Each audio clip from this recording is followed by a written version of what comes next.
šalje 5 eura u super chatu samo da pozdravim Raju. Hvala ti cvijete moj. Da poslušamo još jednu muzičku numeru dok on ne krene pričat. Evo ti cvijete srce.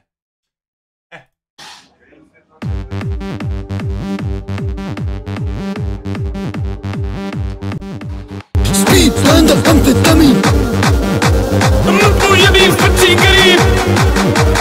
Ima eksera, ima u izobilju. Ima eksera, više nego u obiju. Speed ušmrkam pred očima djeteta, čiji znak crtam članskom kartom SDA. Bruj, čašija, neko daju načina. To sam ja, bošnjačina, tvoja narkomančina. Vilice, Rami, Salkić, linije, Zahir, Agić, po uputnicu, Nekcus, Papa, Zubna, crni vrh.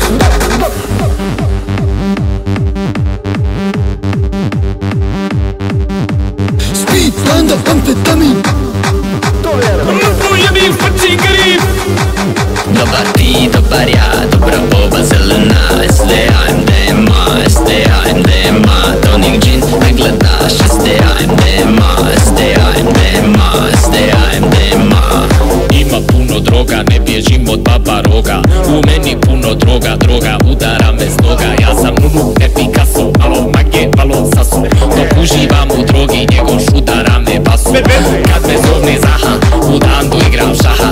Viđi jesam raka, pucam viši poslije rata. Babine su pare oko mene puno minđi. Zove bake riđi, bacit ćemo džiđi miđi.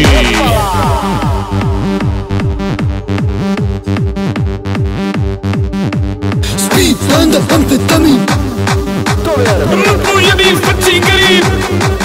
Dobar ti, dobar ja, dobra boba zelena. SDA, MDMA, SDA, MDMA. Tonik džin, ne gledaš. SDA, MDMA, SDA, MDMA, SDA, MDMA.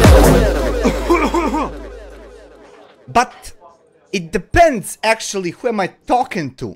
Nemalo sam i njega pustio da nam otpleše uz ovu pjesmu. Evo ovako. Prvo živli.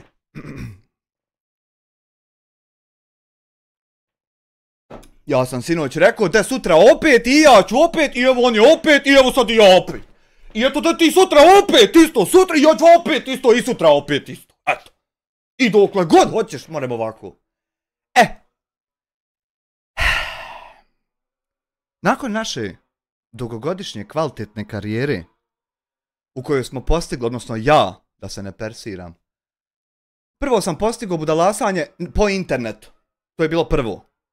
Nisam ovdje sve mogao se sjetiti, ima ovdje i više, ali nisam se mogao sjetiti. Nakon tog bilo je ismijavanje sa vjerom. To je druga titula koju sam dobio. Onda je bilo izdaja Bošnjaka. Znači nakon tog.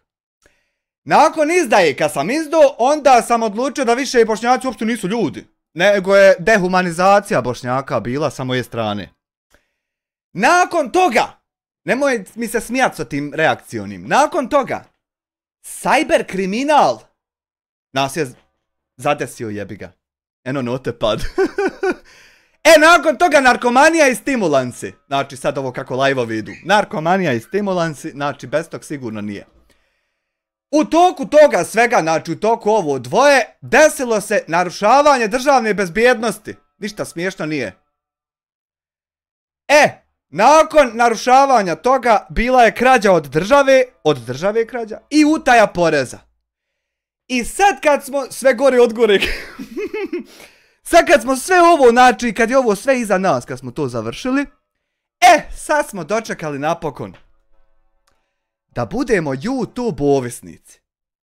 Znači kad sve završiš, oprobaš, proćeraš, ostane ti na kraju ovako jedan naziv sa 2 riječi. Koji ja ne znam, na nogic, ja jebu mater, čekaj. Krađa od države utaja, ja to je zadnje. Nije na nogica, nego, kako onaj rekao? Narukvica. Narukvica Čuki. A ja ću dodat Čuki. Znači i to je bilo. I sad kad sve ovo bude, zamisli sad osobu na moment. Budalasa na internetu. Ismijava se sa vjerom. Izda vlastiti narod. dehumanizira taj narod. Znači sad kad najde neki Albanac i ugleda Bošnjaka, on u njega uopšte ne smatra čovjekom. Narukvica za nogu. Pa tako je rekao čovjek, BC. Znači kad najde neki Albanac ugleda Bošnjaka, on njega uopšte ne smatra onaj čovjekom, jer sam ja izveo ovako ovdje 4. korak i Bošnjaci više nisu ljudi. Kad sve ovo prođe, dečki moji, ostanete YouTube ovisnici. Jer ovo gore sve, ono jest ono, kad ti ovako pogledaš, katastrofalno i loše, ali jebo i finansira teroriste. Dobro si. Hajde da vi mi malo pomognete, ne mogu se sve ja sjetiti. Finansira teroriste, to je bilo prije cyber kriminala. Finansiranje terorizma. Šta je još bilo? Šta je još bilo? Hajde da sastavimo jednu listu. Šta sam ja sve radio za života? Eto, ko me prati dugo, zna 100%. Jel možete mi pomoći da sastavim listu? YouTube ovisnici, znači to je zadnje dole. Šta je još bilo? Fake donacije. Pranje para. Ja, to je to. To je bilo nakon narukvice. Jel da? Ili je i prije? Ma i prije je to bilo. Neđe oko, ispod cyber kriminala. Pranje para. Amar Josić 2 marke, ali nije bilo dovoljno, imaju i kutije. Imaju i kutije. Pa dobro, to je pranje para. Pranje para i cyber kriminal, to ti je to. Šta još bilo?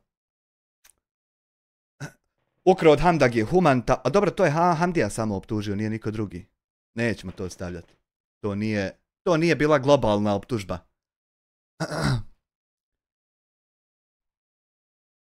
Šta je još bilo? Ima toga još, druže, sam čekaj. Dobro, propo. Ja sam propo odmah na početku, čekaj.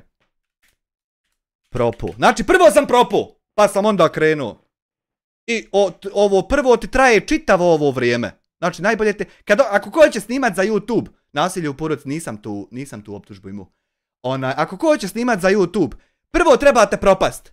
I onda krenut snimat. Znači, bolje ti odmah da propad, jer ako budeš kasnije propado, uvrijedit ćeš se.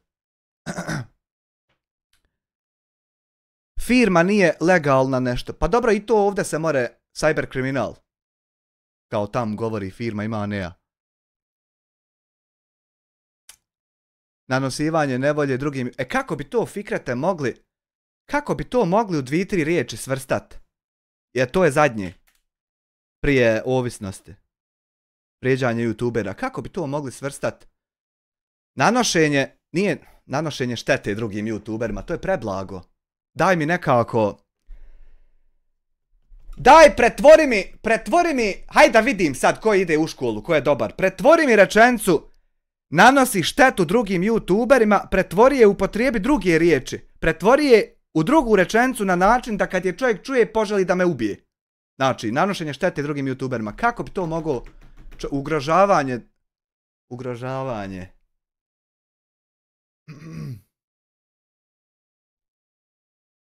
Kako bi mogli to... Ugrožava youtuberima hljeb. Nije dovoljno dobro. Ugrožava druge youtubere. To je blizu, ali nije mi. Ugrožavanje egzistencije konkurenciji. Udara na hljeb. Daj mi sad ovo, udara na hljeb i...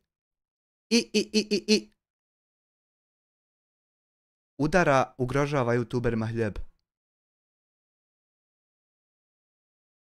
Podstiče propadanje drugih youtubera.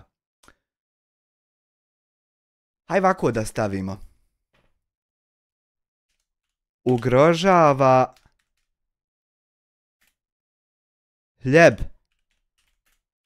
drugim youtuberima. Može, aj tako da stavimo. Aj tako da napada muslimane, pa to ti je ovo gore ismijavanje sa vjerom. Sve ti pada pod to. Ljubomora na kolege. Nisam za to optužen.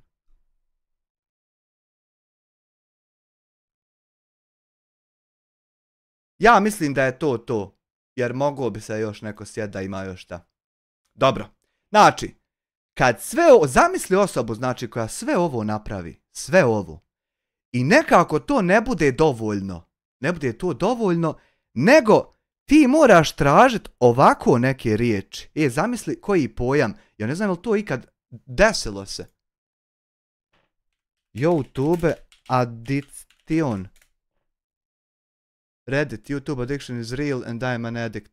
YouTube addiction, how to stop binge watching.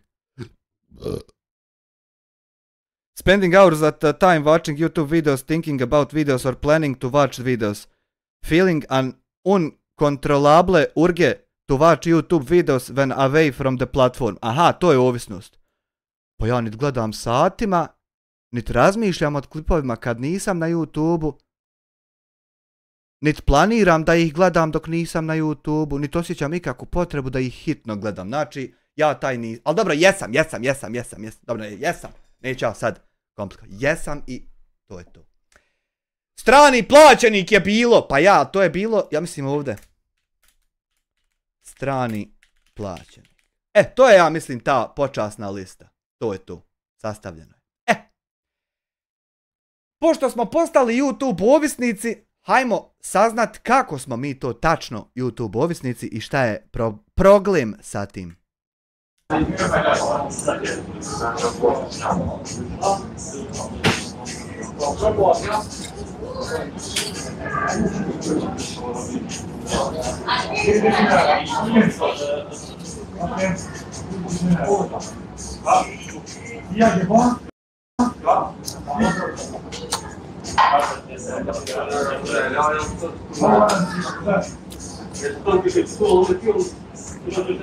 Dok on malo kolača, ja malo...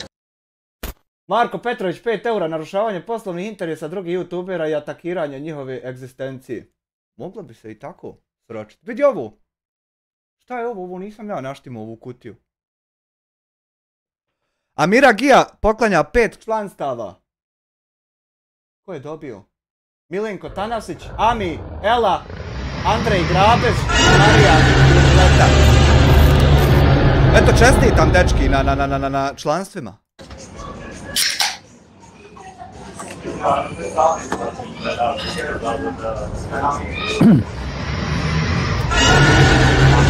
Assalamu alaikum i mir pozdrav poštovani pratioci. Nadamo se da se čujemo dobro. Nemojte puno biti rigorozni u čatu, počeli su vam i komentare u čatu reportati. Ne lajka, znači sve hejteri sad za sad, da vidimo smijemo ko napisati, da se čujemo dobro. Sve hejteri, nikomu ne lajka. Može ko napisati. Dobro.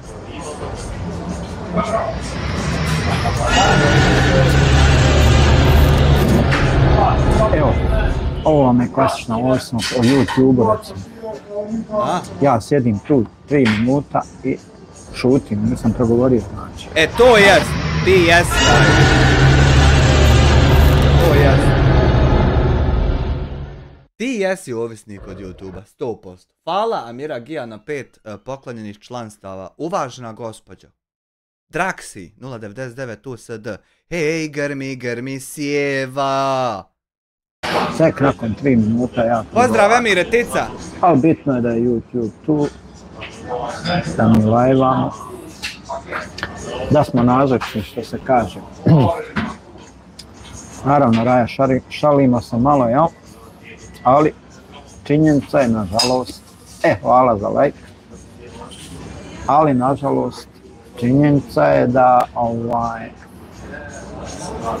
nažalost mnogi ljudi bukvalno postaju ovisnici o YouTube.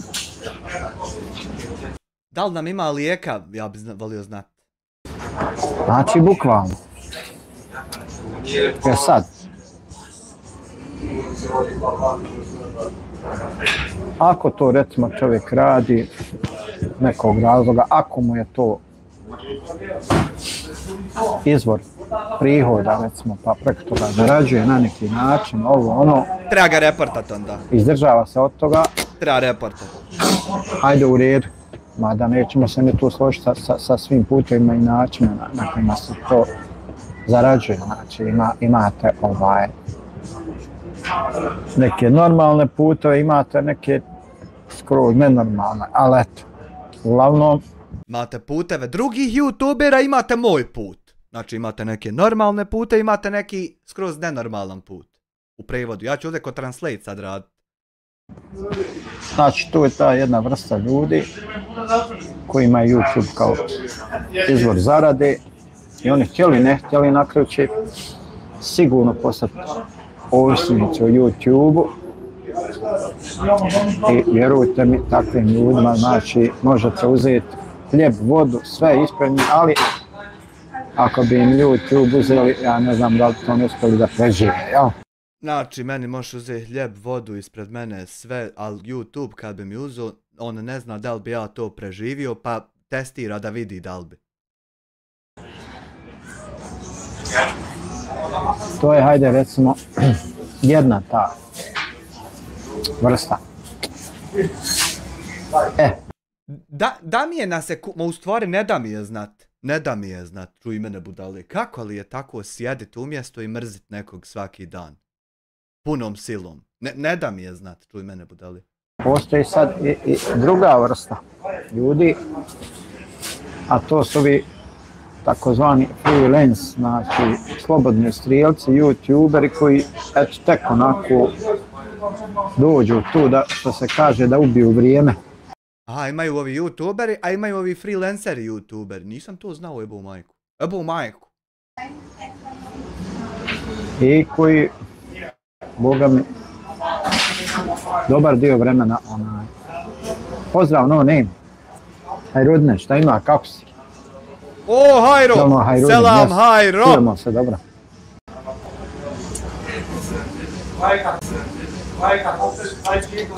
Gdje si sinoć bio ekstra live? Ne biste.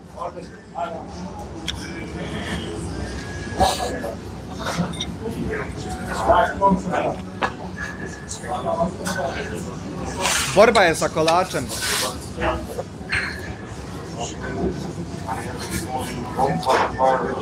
Ma alhamdulillah, hvala Allah, super. Ja sam vas da dobro.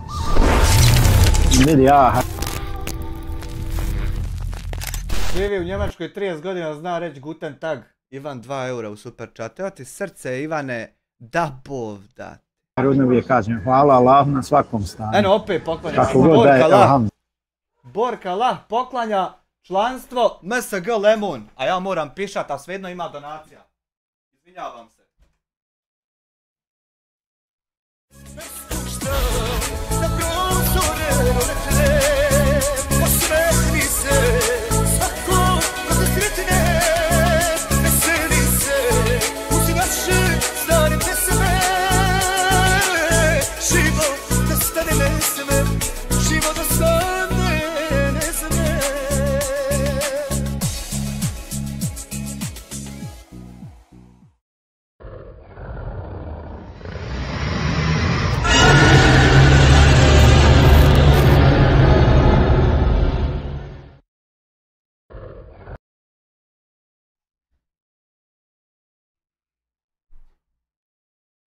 Ne spušćaj na prozore roletne, osmehni se svakom. Amiragija 10 CHF. Ekstrem jednom, ekstrem zauvijek. Pa nije to džaba rečeno, Amiragija. Hvala na 10 CHF. Pročitaj nam šta je penopauza, hvala. Dena verse 2 eura. Penopauza. What is that? Penopauza. Penopause. Jel ovo?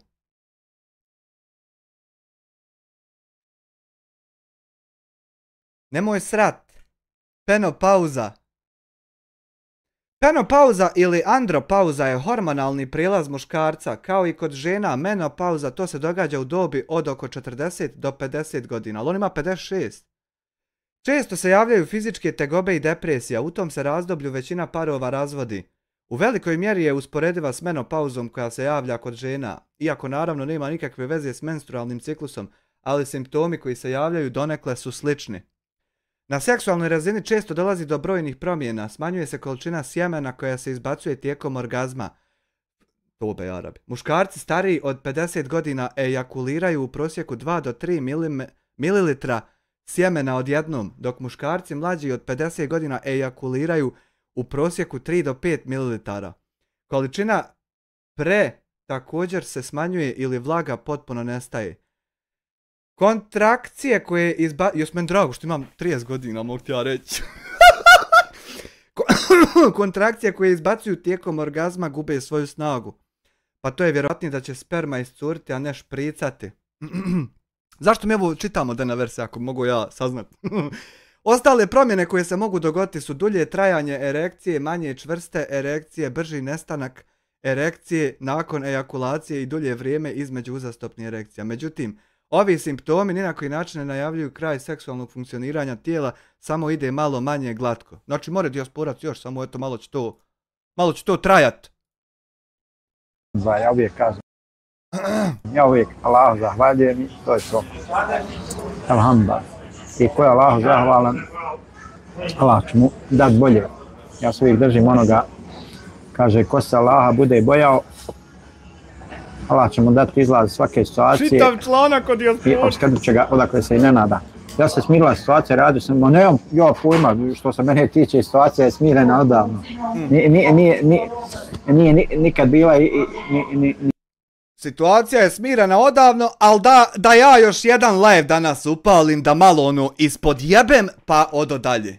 Ali situacija je odavno gotova. Ali da ja još jedan upalim, pa da ispod jebem. Nije neminovao sam neko već ono kad smo ja i Hanuma baš malo odvrnuli ventil da se malo ispuši. Eto, to je to, a što se ostalo tiče, mirna je, jer ja to tamo niti pratim, niti gledam, sad povremeno pogledam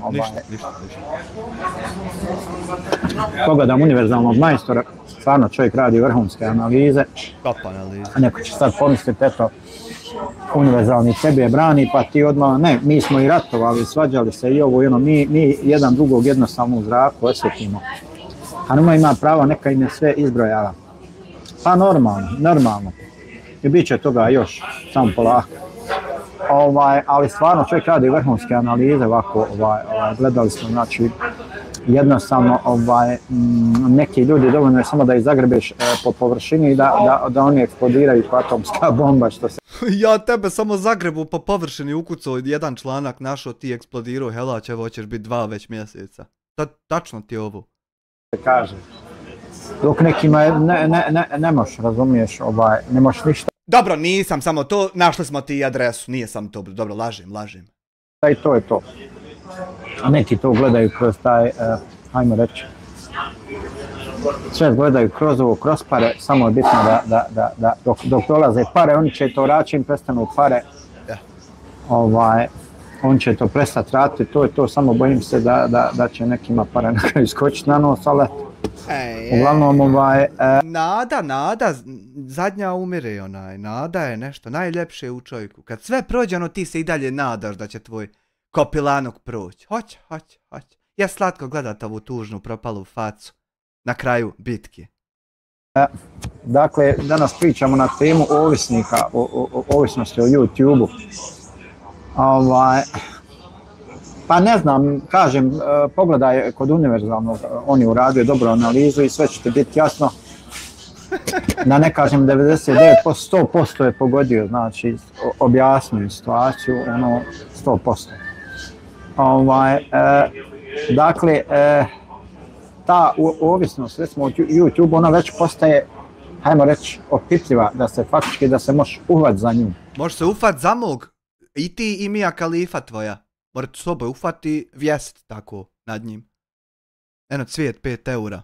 Samo šaljite pare da nestane. Na Borka Lah 5 eura, hvala ti na lažima.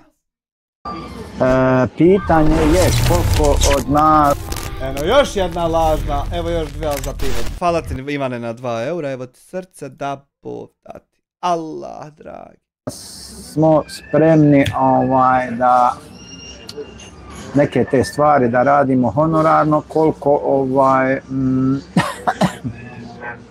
bange počeli su moji moderatori da blokiraju.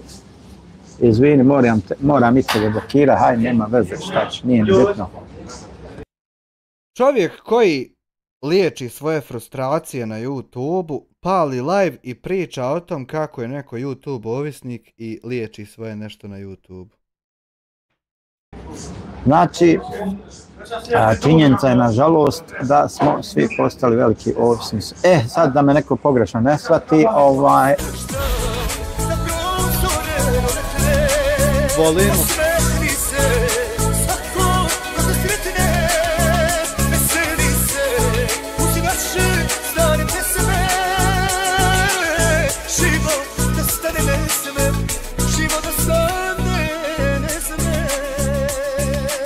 Volimo da tračamo i da lažemo, kaže Amira Gija sa lažnih 10 CHF-ova. Tako je Amira, hvala ti na. Tako. Grmi sijeva. Možda sam i ja nekim dijelom, nemam ja pojma, to se bolje vidi sa strane. Evo recimo ja sam krenuo na podne, da klanjam podne namaz i da poslije u džamiji da smontiram jedan video o tome kako ja u stvari pravim filmove, kako. Međutim, dođem tamo u džamiju, krcato puno, neko vjenčanje, ne mereš, jedva sam prošao da klanjam namaz i nisam mogao tamo. Jebo im vjenčanje, mater im jebo. Stali se tu ljudi vjenčavati umjesto da se razmaknu da prođe čovjek da klanja. I jebem li im majku bezobraznu, ne shvataju šta je preče. Da iskoristim vrijeme, da to smontiram. Tako da sam evo tu sjeo blizu, popijem kahu, hajde reko malo da upalim live i da malo obradimo tu temu. Znači, da se referišemo na temu ovisnosti o YouTube-u, znači koliko je ljudi. Znači YouTube narkomančine u prevodu. Koliko u stvari taj YouTube što mi je nešto apetit otvore, ne znam šta mi je. Utječe na naš svakodnevni život, na naše raspoloženje, na naš odnos prema drugim ljudima, na naš socijalni život, na naš društveni život i tako dalje i tako dalje. Ti super imaš odnos prema drugim ljudima. Nema ti se šta zamjeriti. Kao najbolji primjer, reći, evo, preporučit ću vam da pogledate live od Univerzalnog majstora, sinoć on držao live i propratio je te neke druge live-ove i prokomentarsuje, pa ćete vidjeti kako je nekad dovoljno da da vas kao pojedinca neko samo malo takne da eksplodirate. Znači. Dovoljno je da o pojedincu saznaš samo da je prijetio nekom da ga hoće ubiti, taj neko eksplodira, ne mere podnijeti. Tu ćete dobro da vidite. Sad će neko... Vidi spiska. Vidi šta su meni sve stavili, pa nisam eksplodirao. Zato što se ovo ništa nije. A ti jesi nakon samo jedne stvari. Neko reći ti si eksplodirao. Jesam ja, neko reći jesam ja i moja Hanma jesmo eksplodirali i mi se nikome nećemo izvinjavati zbog toga. Znači neće se oni izvinjavati zato što su nam sovali familije i mater i sve to, dobro? Koji će se kurac izvinjavati? Prosti, ali se nikom nećemo izvinjavati jer ti ljudi na koji smo eksplodirali oni su zaradili puno više, ali eto mi smo sebi malo dali oduška i to je to. I što kaže Univerzalno. Meni ne smeta to što ste vi meni upalili live sat vremena i sovali. Morate opet upaliti, opet sovati i opet mi neće smetat zato što ja sujem bolje od vas. I kako da mi zasmeta te gluposti koje sujete? Ajde upali man live ili kal da vidiš kako se suje. Majstor nije isto kad te napada 10.000 ljudi i kad te jedan čovjek. Ali eto nekom... Pa nije ono isto ni kad te reporta jedan čovjek radi regularne stvari i kad te reporta 300 zato što te vehabija terorista propali mrzi. I to dvoje isto nije isto. Je dovoljno da ga jedan čovjek malo barne i da eksplodira. Ja se nešto pitam kolega, ko su oni da tebi govore da ne znaš mnoge stvari, si narod dao sebi za pravo da govori nedostatke, javno sami je bilo. Pa dobro sad, da li ja znam, da li ne znam. Ti da bi znao da li ja nešto znam, ne znam, moraš sa mnom razgovarati na određenu temu, recimo moraš me lično poznavati šta ti ja znam. Ili ja tebe, nebitno, znači da bismo se referisali na bilo koju temu, znači, a ja sam inače takva osoba, ako želim s nekim da razgovaram na određenu temu, ja prvo upoznam tu materiju o kojoj želim da govorim, prvo gledam da se edukujem pitanju te materije, da vidim o čemu se radi, šta, kako, ovo, ono, da bi mogu jednostavno da pripremim adekvatne odgovore. A na današnjem vremenu to je veoma, veoma lako. Evo sad vi možete recimo postavljati pitanja, ja pored laptop googlaš i evo odgovora. Pa dobro, općenito što se tiče općenito, mislim, stvari su tu jasne, da imaš ti tu ljudi koji ne znaju gdje dođe veliko, gdje malo slovo, gdje je sastavljeno, rastavljeno, znači nemaju osnovno, vidi se da nisu ni osnovnu školu završili i oni bi sad nekom nešto dokazivali, ma niđe veze. To su gluposti, mislim, vjerujem, to su gluposti. Na kraju krajeva, ja sam više dovoljno star da ja nemam potrebe nikome da se dokažem, da ovo da ono znači. Ali hoću da kažem, znači da smo zaista postali pravi, znači bukvalno pravi ovisnici o YouTube-u i da jednostavno mi faktički bez YouTube-a ne možemo, bukvalno ne možemo. Raja, vas 23, samo 3 lajka, stvarno sramotno. Sramota, stvarno, daj brate, lajkajte, šta vam je. Da i meni lajkajte. Vas ništa ne košta, meni dobro. Aj ja, ko što kažu neki. Lajkajte. Ne mene tebi dobro kad nemaš monetizacije. To slobodno, nemojte se stiditi. Ljubim se tu 20 hejtera, a ne znaju ni računati niti bilo šta. Pa jest, nažalost, ali eto. Aj ljudi ne kraja se čuju, ne znaju ni računati. Dobar si. Evo, like da ne zaboravim. Hvala. Ja obično, dobro, ja ne mogu sad sam sebi lajkat. Gdje si Mladene? Ali kad uđem negdje prvo like, pa onda komentaršim ili gledam ili šta ja znam, ali osnovno da prvo se like stisne, jel? Uglavnom, zamisli gledam kako se hvale i sve uveličavaju puta 15. Pa jest, ima toga dosta. Pa ima toga dosta, najviše ovdje, Amar još 2 marke, kako da lajkamo kad nam psuje familija, ali nije on tebi psovo, mislim, jes tebi psovo što podržaš, ali nije tebi psovo primarno. Tebi je sekundarno, nemoj si ti naći, ti se 50% nađu. CHF, najveći pozdrav za kamionđiju veselog i našeg najdražeg Mladena. Moram kamionđiju, njega sam zaboravio naći. Kamionđija veseli, basa, moram i od njega jedan klip vidjet. Samo malo. Ovaj. Jel ovaj? Nije ovaj, samo malo. Ili jest? Jest, to je taj. To ćemo isto kasnije gledat. Hoće da me gleda i sluša. Dino Kapić, Fricov, 6 eura u super chatu, 18 minuta vrti 5 rečenica. 2 mjeseca vrti 5 rečenica. Sluša, nek me gleda i sluša, ako neće, ne mora, ja nikog ne molim. Ali mi sigurno nikad niko neće odrediti u životu šta ću ja govoriti, kome ću govoriti, kako ću govoriti. A ti bi da određuješ Ćaletu šta će on govoriti, kako će on govoriti. A jeste vi zategnuti ekstremisti? Mi sigurno neće niko moći određivati prema tome. Jebo majku, jes meni žao potencijala moždanih ćelija tvojih u šta su otišle, a kud su na primjer mogle otići. Jes to tužno u šta čovjek spička godine, a šta je mogao imat za te godine. Jes to tužno i jadno jebo, ma što je najgore, tebi sad nema reseta. To je najgore. Ako ti paše, ne paše, produži dalje. Ne dao Bog da imaju više para, bjednih, bilo bi puta 50. Ba dobro, vjeruj mi, vidi jednu stvar, hajde od mene. Vidi jednu stvar. Ajde da vidimo jednu stvar, YouTube kao YouTube, on je normalno zasnovan na tom sistemu da što više akcije i reakcije ima tu i da to ima bolju prođu. I onda te algoritam prepoznaje i gura. Međutim, postoje određena pravila na YouTube-u koja ne smiješ kršiti. Ja se čudim da ne kršim pravila YouTube-a.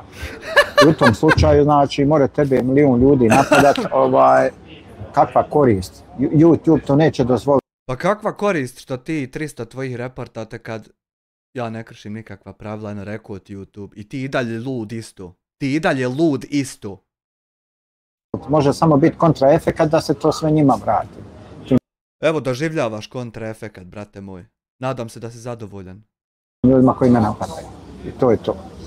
Dok ti kao pojedinac, dvojica, trojica, petorca, ako jednog napadnete, a u pravu ste, znači YouTube to uzma u obzir i akceptira. Haj sad to prenesi na publiku. Ako jednog napadnete, a u pravu ste, publika to akceptira, jer volili bi i oni napast, samo nemaju alat da dođu do kopileta ko što si ti. Samo prebaci to pravilo na život. O tome se radi. Ali to mnogi ljudi nažalost ne razumiju, već ono jednostavno stihijski to ide, jedan na nišani, drugi ospu paljbu i to je to. Znači. Ja jebu mater, neko me ugrozi, hoće da mi kanal gasi i reporta i ja jebo mater, vrpoljim se. Zamisli kopileta mene. Bezobrazan, nisam odgojen dobro. Eno još 5 članstava. Poklonila Miragija, hvala ti, ali dobro do duše lažnih. Em što su lažna članstva em što su ti akaunti lažni, što? Tako funkcioniše na tom principu. Uj, kamionđija dobio! Funkcioniše recimo naša balkanska YouTube scena, znači...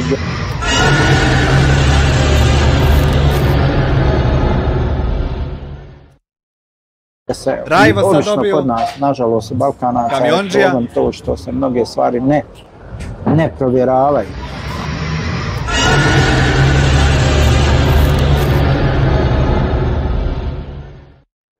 Jasmin Ramić dobio, Draven i Huso. Eno i $20 Mili Carpenter. Valja ovo sad sve odsvira.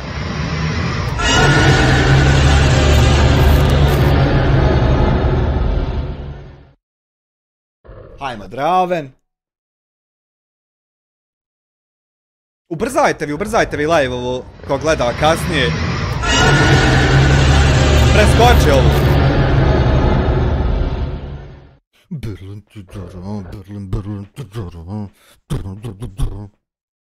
I hajmo, Huso.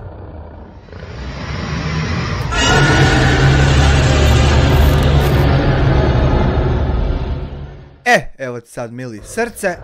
Da vidim koju sam pjesmu stavio na ovoliko dolara. A, ova.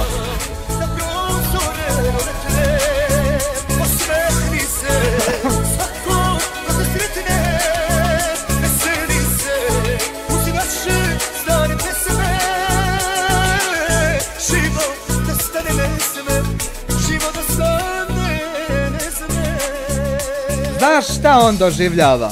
On doživljava jedan moment, jedan od razloga Mili Carpenter. Kaže Mili sa $20. Ko koga ovdje fakuje? Čovjek pravi live na YouTube kako smo ovisni na YouTube. Reci mi da imaš tešku dijagnozu bez da mi kažeš da imaš tešku dijagnozu. U ovog samorefleksija ugašna, boli ga što njegov kontent ne pali. Jedan od razloga zašto on ima volki afekt je što su njega decenijama, vjerovatno, naubjeđivali u određene priče. I on se sad čudom načudit ne može. Kako tako ispravne, istinske i prave priče imaju toliki problem da prodru i budu prihvaćene na recimo YouTube? Kad su tako prave i istinske te priče, i to je sve tako, to ludilo njegovo u šta je on uveden. Kad je to sve tako i on zna 100%, kako svi drugi ljudi imaju tolikački problem da to tako olako prihvate, što nam njemu daje da nas ubijedi. Jedan od razloga. Šta njega boli? Znači ne provjeravaju se. Mislim. Ja imam tamo recimo, imam na Facebook profilu i dođe čovjek i postaviti tako glupo pitanje koji te zna 30 godina, znate u glavu šta misliš i on ti tamo javno postavlja neka idiotska glupa pitanja koja nemaju veze ničim. Šta si htio da postaneš popularan, da on nigdje veze. Znači jednostavno postoji. Čovjek htio postati popularan što ti je postavio pitanje na Facebooku. Ljudi koji su u privatnom životu jedno, dok su u javnom diskursu nešto sasvim drugo. Pa ti si u privatnom životu ubica u pokušaju, a ovako na javnom Melajića i Hadžija. Rekao bi čovjek, rekla bi budala ovako kad te prvi put ugleda. I to je valjda tako bilo i valjda će tako biti, samo što je sad recimo era socijalnih mreža, pa je to malo više dostupno, ali uvijek je toga bilo. Znači, uvijek su ljudi misle razmišljaju, samo što ljudi jednostavno ne shvataju da su stvari te socijalne mreže, da je to prozor u svijet. I čovjek misli, on ako sjedi sam u sobi tipka, to niko kriv ni čuje ni vidi. Međutim,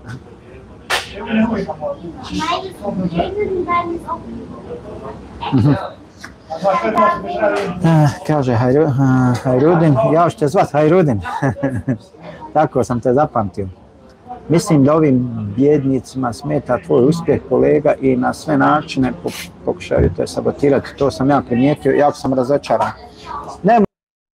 Sa druge strane, ja mislim da njemu ne smeta ničiji uspjeh i on ni na koji način nikog ne pokušava da sabotira. Evo da i ja budem lud kao taj komentator u tebe. Da se složimo. Moraš ti biti razočaran, ako ja nisam, što ćeš ti biti?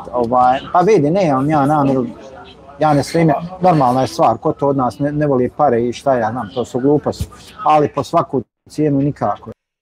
I uporno svaku noć ljudi pričaju kako se ovdje nešto radi radi para i sami sebi priznaju da vole pare.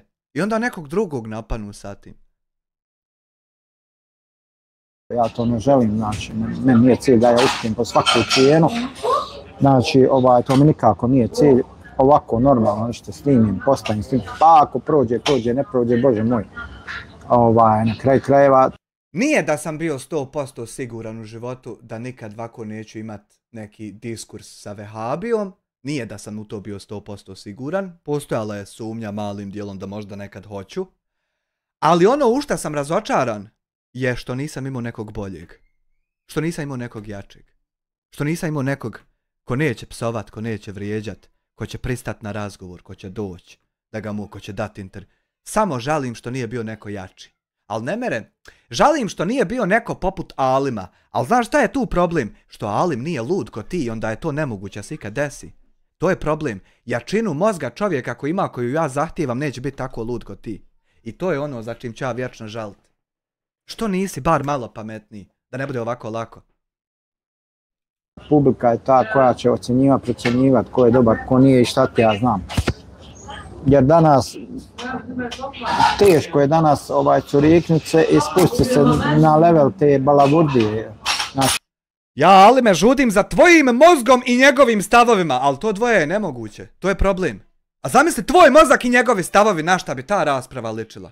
Ali nemoguće su ti stavovi sa tim mozgom. I tražim nemoguće.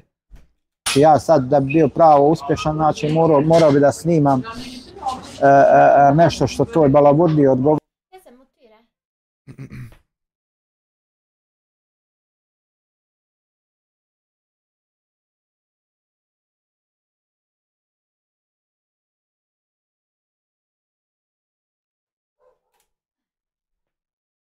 Koja nema, jednostavno koja je neodgojena, nema karaktera, spremna je da krši sve granice, tad bi ja bio uspješan, ja to neću, mene to ne interesuje. Mene to ne zanima, znači, nisam još sad da kažem da sam nešto, kako bih rekao, da sam radio studiozno nešto, da sam preko radio te neke posebne analitike koje godište je. Ne može se razuman čovjek tu naći, vidiš o čemu on priča, a na kanalu promoviše čovjeka koji govori da je sunećenje, obrazivanje žena dio islama i da to treba raditi, fuck that. Pa čovjek ima osjećaj da živimo u Jemenu, eto. Koji godina ljudi dolaze na moj kanal, šta prate, evo nisam to još uvijek analizirao, pa da bi mogao shodno tome da se, nego onako opštano, light idemo, šta bude, bude. Ne ganjamo više niku monetizaciju, na kraju krajeva nije nam bitno. Bitno nam je da nikoga ne vrijeđamo, da nikoga ne ponižavamo, da...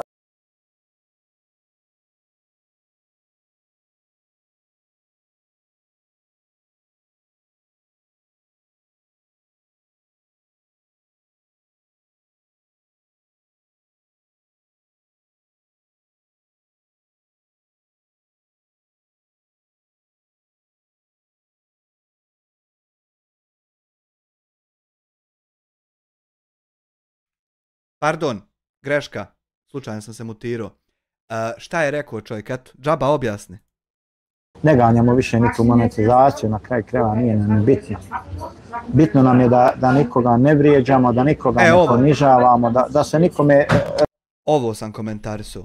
Znači, kako ti je bitno da nikog ne vrijeđaš i nikog ne ponižavaš kada si vrijeđao i ponižavao, psovao ljudima, familije i mater. Ja kad sam ljudima psovao bilo šta od tog, meni je bio cilj da ih uvrijedim i ponizim. I zato sam psovao. I kako ti ne želiš nikog ponižavati i uvrijediti, a psuješ ljudima familije i mater. Ja znam da je ugodna uloga nositi ulogu nekog ko ne psuje. Ali ta uloga, ti i ja više nemamo pravo na tu ulogu nikad. Jer psujemo. I ne možemo nositi odijelo nekog ko ne psuje. Zato što psujemo. Realno ne zamjeram. Neću sebi da dozvolim da mi neko na sudnjem danu skače na grbaču. Niti ga znam, ni poznam da mi on na grbaču skače. Mislim. Koliko moraš biti jadan da prijaviš nekog, a ne možeš ni shvatiti da ne priča ono zašto se prijavljuješ. Pa dobro, razumijem ja to. Razumijem ja. Eno, ja sinoć s onim čovjekom pričali o alternativnoj medicini, šta ja znam, a tamo ljudi kao prijavljuju za terorizam, nigdje veze. Mislim, niđe veze, svi ostali klipovi mi teroristički i oni meni sad stali prijavljivati ovaj jedan što nije. Takve gluposti, takvi idiotizme, to samo mora kontraefekat da ima i to je to. I kod ljudi, i kod YouTube-a, i kod svakoga. Tu ljudi ne shvataju da gube, razumiješ? Jednostavno, ljudi ne shvataju da oni tu gube.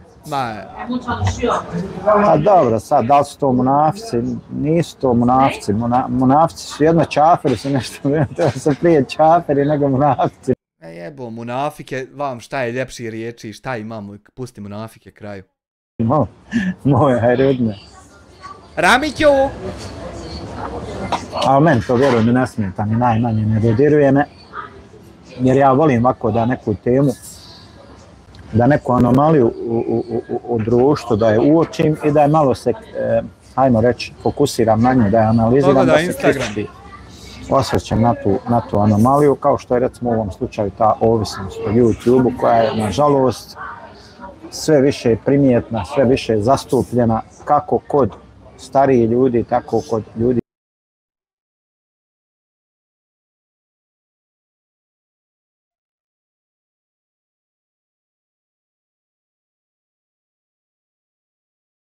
Ne seri.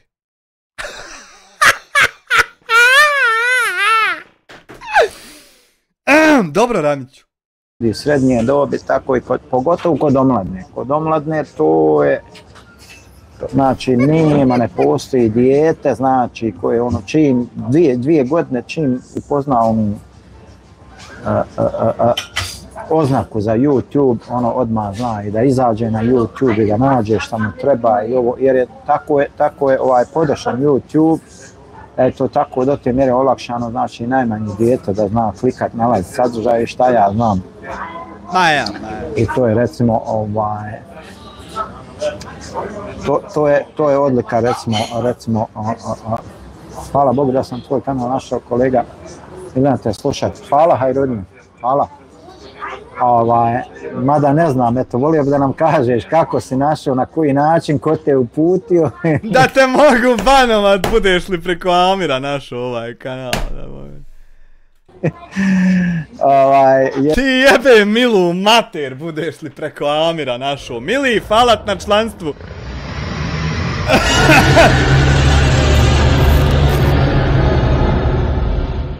Jesi li ti bio odlučio da me napadaš ili ne znam šta je? Reci mi. Uglavnom, kako bi rekao, znači, bukvalno, znači, YouTube ima sadržaje za sve dobi.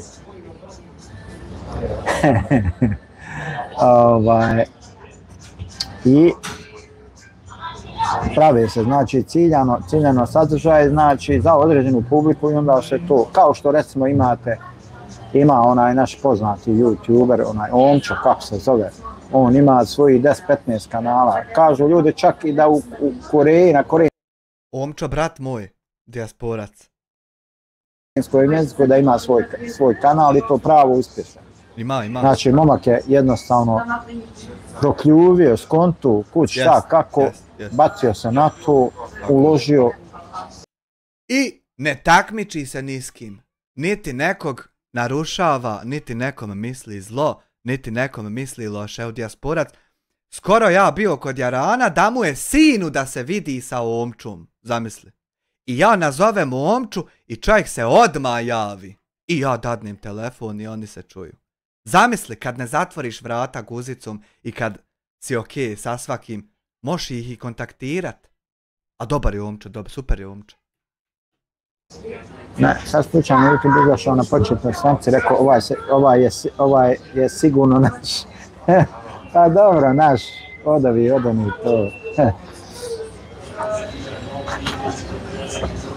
Kažem, eto, znači, i on će recimo snima stvari koji imaju ciljanu svoju publiku, koji pravo uspješan čovjek, znači ima nekoliko kanala koji imaju po nekoliko miliona pretplatnika, znači to je već ozbiljna stvar. Sad, ne ulazim u to šta čovjek snima, kako snima, ovo ono uglavnom. Pa ulazio bi da ti Karindža Baketa, ali pošto ne dira Baketa ne ulaziš. Čini mi se da je uspješan YouTuber. Ali opet dolje kod nas na Balkanu nekako, pa joj, kako bi ti rekao, ja to ovako zamišljam. Ja to zamišljam kao jednu posudu koja ima, koja je puna nas YouTubera i izlaze prema gore, ali je malo usko grlo i sad svi se mi nekako jednu preko drugi pentramo da bi gore, i čim onaj gore da izviri, ovi ga za noge svuku ga da preko njega i tako ta borba. To ti radiš. Umjesto da snimaš svoje nešto i da se baviš sobom i svojim ljudima, ti se uporno baviš sa mnom. Iz dana u dan. I sa Ramićem, i sa Ćaletom, i sa Mladenom, i s ovim, i s Jugoslovenom. Sa svima se ti baviš, osim da se baviš kontentom, da se ne moraš ti čaprkat kroz usko grlo. Nego da imaš svoje grlo. Jedno grlo kroz koje samo ti prolaziš. Ne moraš se ni s kim. Borba vlada, evo recimo kao ova flaša tu i ona je tu puna do ovdje, ona je puna nas, ti neki YouTubera, ovo ono, svi se mi nekako sad jedni preko drugih pokušavamo da se izvučemo gore, međutim... Nalaziš se u pogrešnoj flaši, moraš flašu promijeniti. Čim glava izviri gore odozdo neko za noge i svlačite nazad pred svima. Otprilike bi to tako bilo. Jednostavno, vrlo teško. Pratim ja i Pezića, učim ovjeri jer sam dosta toga propustio pa učim. Dobar je Pezića, mašala. Doktor Pezić je vrh. Doktora Pezića ja poznajem lično, mi smo i kućni prijatelji, šta je. Meni izuzetno drag. Imaš li jednog normalnog ti kućnog prijatelja? Jednog makar, evo. Insan, ja volim ga jako, volim, dugo se znamo se neki, ne znam, možda 15-20 godina već se znamo. Izuzetno, hajli insan, mašala, samo dobro o njemu. Kućni ljubimci! O njemu samo dobro možete reći, ako god hoće, slobodno neka pita i njega o meni.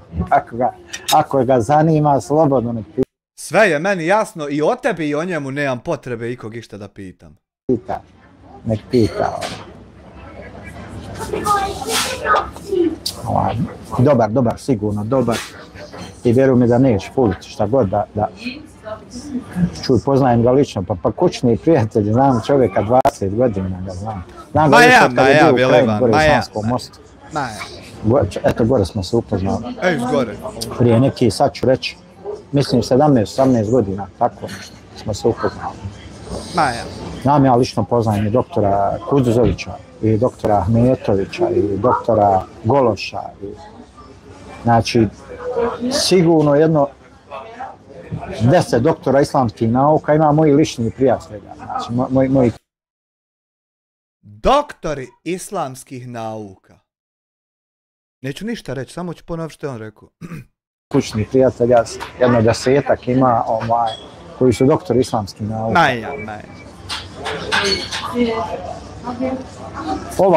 Pa ja sam platio 130 eura ovaj mikrofon, međutim snimao sam sa onim Samirom, izvugao na jedan live, nešto smo, nije live, nešto smo snimali, neki video, nešto pa je bilo pokislo, pa je nešto počelo zezat tamo, vamo, nemam pojma, počeli su zezat mikro, pa nekad radi, nekad ne radi, ali eto, dobro je, neću više da ulažem, ne isplatim se, kažem, puno sam, previše sam uložio u YouTube, a povrata do sad nije bilo ni treninga, tako da Nisi ništa uložio u YouTube, nabavio si o taj mikrofončinu i snimaš s mobitelom live-ove i pričaš o drugim ljudima. Nisi ništa uložio u YouTube, nema predmeta koji si ti kupio za YouTube. Ne postoji, lažovčino.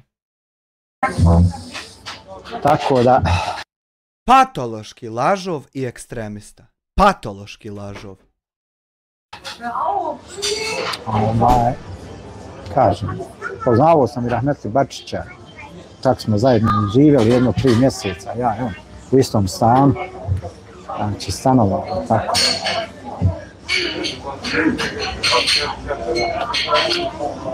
Znam dosta ljudi, mada će neki sad ljudi reći, a ti ovako, onako, negdje sam sličan vidio u Holandiji kad sam bio oko 100 eura košta.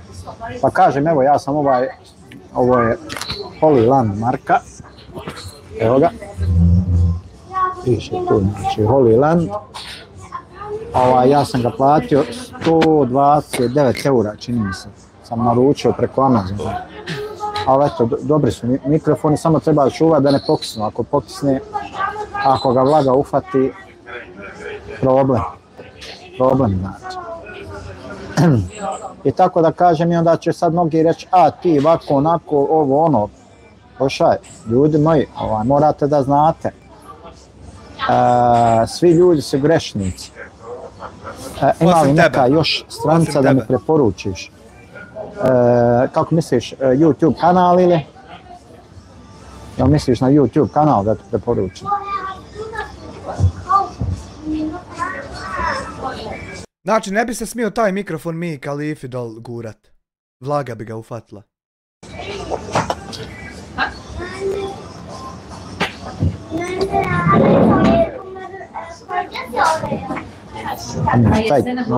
Aha, pa ima, recimo, kažem,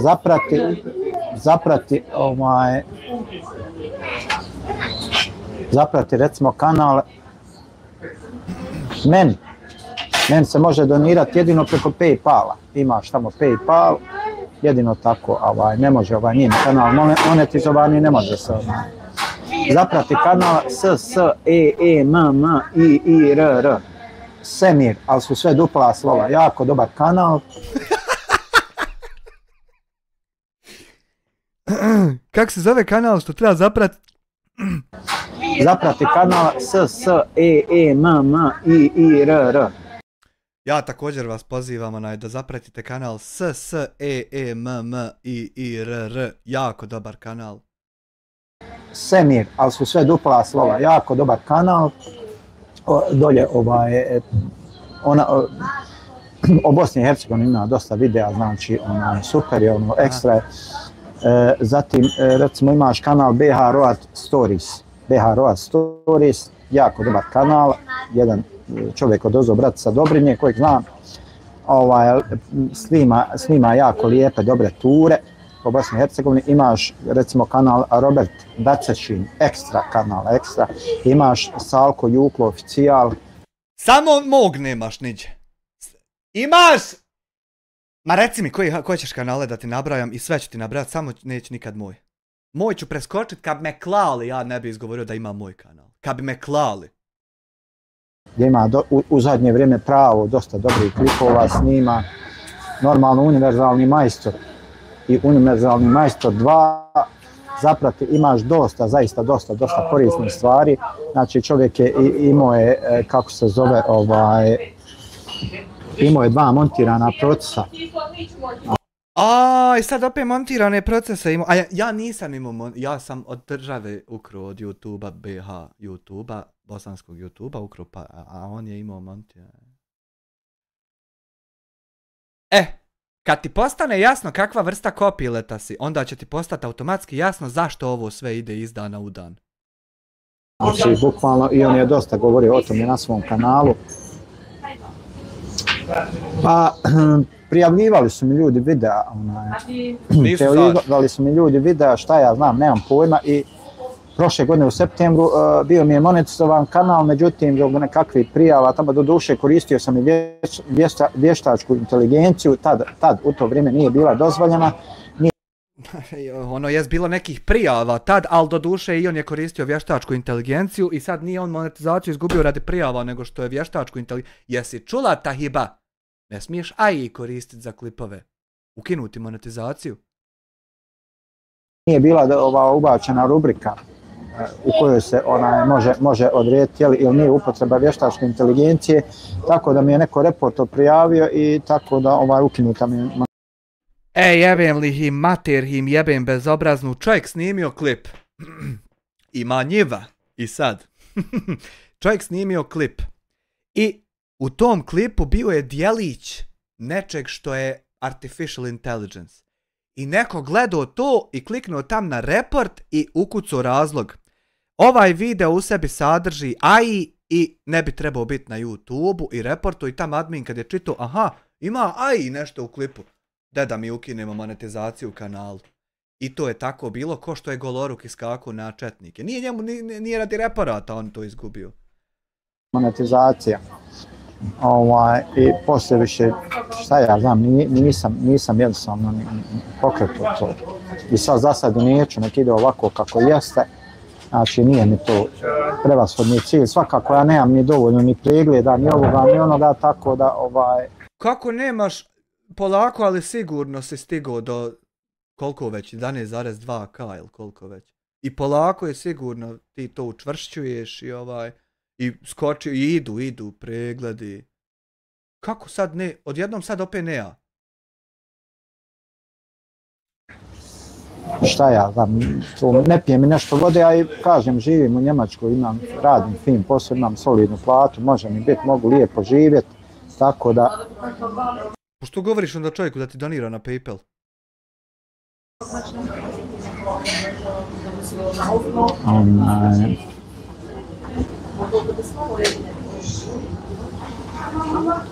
Tako da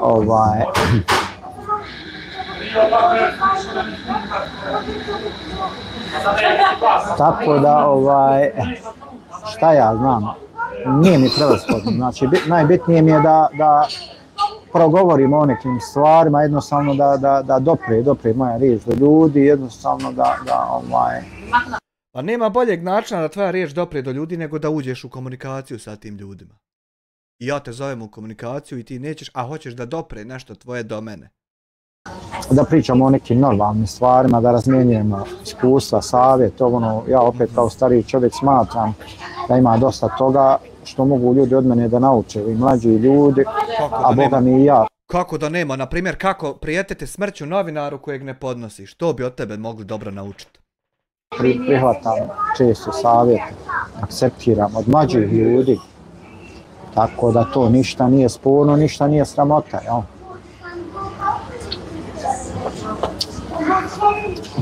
Evo recimo ti za koji si me pitao, Pezić, šta ja znam, svi su oni svi su mlađi od mene, ali kad imaš tu monetizaciju, jel to plaća YouTube kao platu ili kako to ide? Pa ne ide, ne plaća YouTube kao, moraš imati AdSense račun, moraš imati to je jedna cijela procedura, znači kad da bi dostigao uvjete za monetizaciju, moraš imati preko 1000 pretplatnika, moraš imati 4000 gledanja sati i tako još neke tamo, ima tamo kad otvoriš YouTube kanal, piše koji su uslovi za monetizaciju. Kad postigneš te uvjete, onda moraš AdSense račun koji je uvezan sa YouTube-om i sa ostalim računima na Google i onda tako ide, tako se postiže monetizacija i YouTube znači plaća, ali on plaća od reklama koje stavlja u tvoje videe, znači plaća po klikovima, po pregledima i po tim reklamama i šta ja znam. Tako da sad koliko, prosto sve zavisi koliko je recimo RPM ili CPM u tvojoj zemlji, znači. Neku noć sam ga bio našao, sam da ću ga sad moći naći. Oglasi. Samo se... Posljednjih 28 dana. Koliko oglašivači plaćaju? Iznos na osnovu reprodukcije za svaki 1000 pregleda. Gledaj što je se CPM popravio, brate moj. Vidi ga. 3,49 USD. 7 maraka CPM. A bio pol marke. I tako da, recimo na 1000 pregleda, u Njemačkoj zna nekad biti 6,5 eura na 1000 pregleda, nekad zna biti 2 eura, sve zavisi. Znači, mada ja to već odavno i ne pratim, ne zanima, ne interesuje, rasteretio sam se od toga. Kad je najljepše ti ne mereš monetizaciju dobiti, jebote. Kad je najljepše doba. Jer mi svakako u Njemačkoj, znači, sve što naplatimo od YouTube-a, na kraju godine moraš finansam tu prijaviti, moraš platiti 38% poreza, ovo ono. Tako da te na kraju samo glava boli.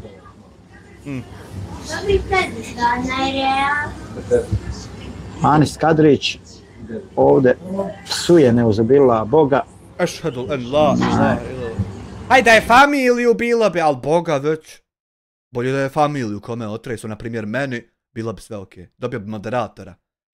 Jako ružno, tako da smo morali da ga morali smo ga sakriti. Pa nije malo plaćeno u Njemačkoj, nije, obzirom da kako je u Bosni plaćeno, ovdje pa najbolje i plaćeno pregledi, šta ja znam, iz Njemačke i gore neki engleske i šta ja.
Jel su ovo Franci? Jesu. Zapratite kanal Mladen Polak. Uvaženi gospodin Mladen Polak. Aj živli. Imamo kasnije jedan video John Fall i Mladena, moramo i to vidjeti. Super tema. Većina je svišen.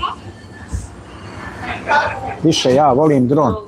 Pa vidi, ovdje u Njemačkoj je zabranjeno, pa jest, zavisni su, Kotov Ajna, dragi moj administrator, moj vjerni administrator. Znači, ovdje u Njemačkoj je zabranjeno snimati dronom, možda do određene visine, ali dron mora biti registrovan, puno je komplikovano zato veoma mali broj. Ma zna terorista oko dronova, šta je zabranjeno, što zna, Ljudi koristi dronove i snima. Uglavnom naši ljudi kad idu dolje u Bosnu.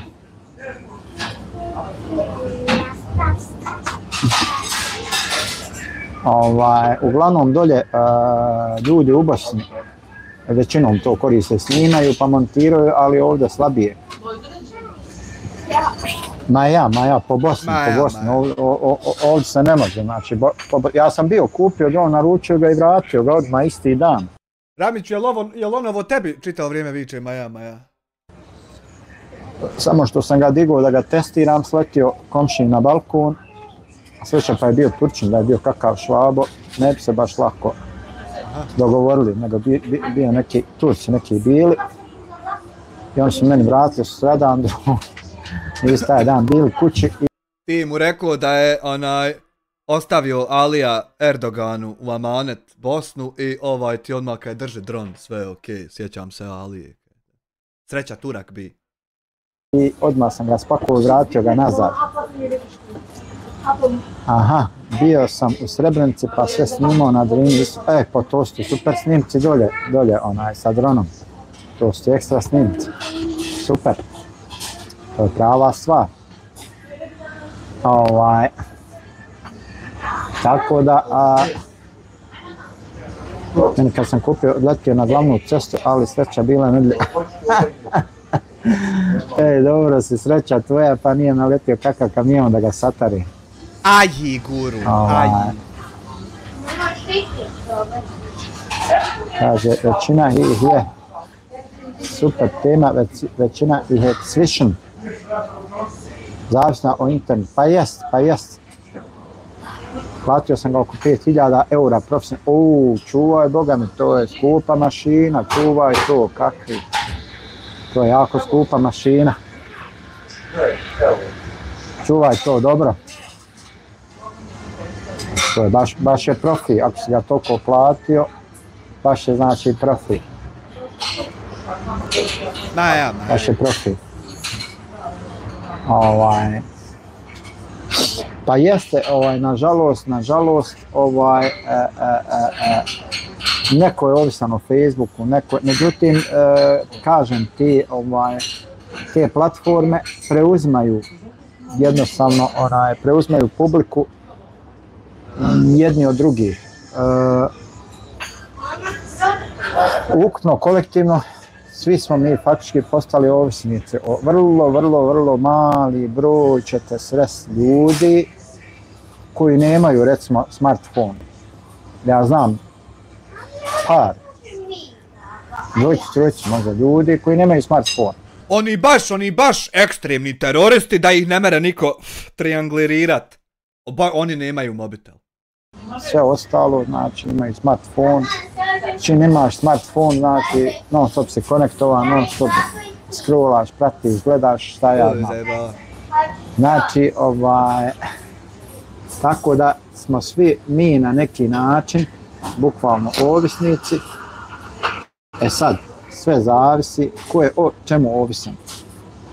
Znači, neko je, kažem, ovisnik o YouTube-u.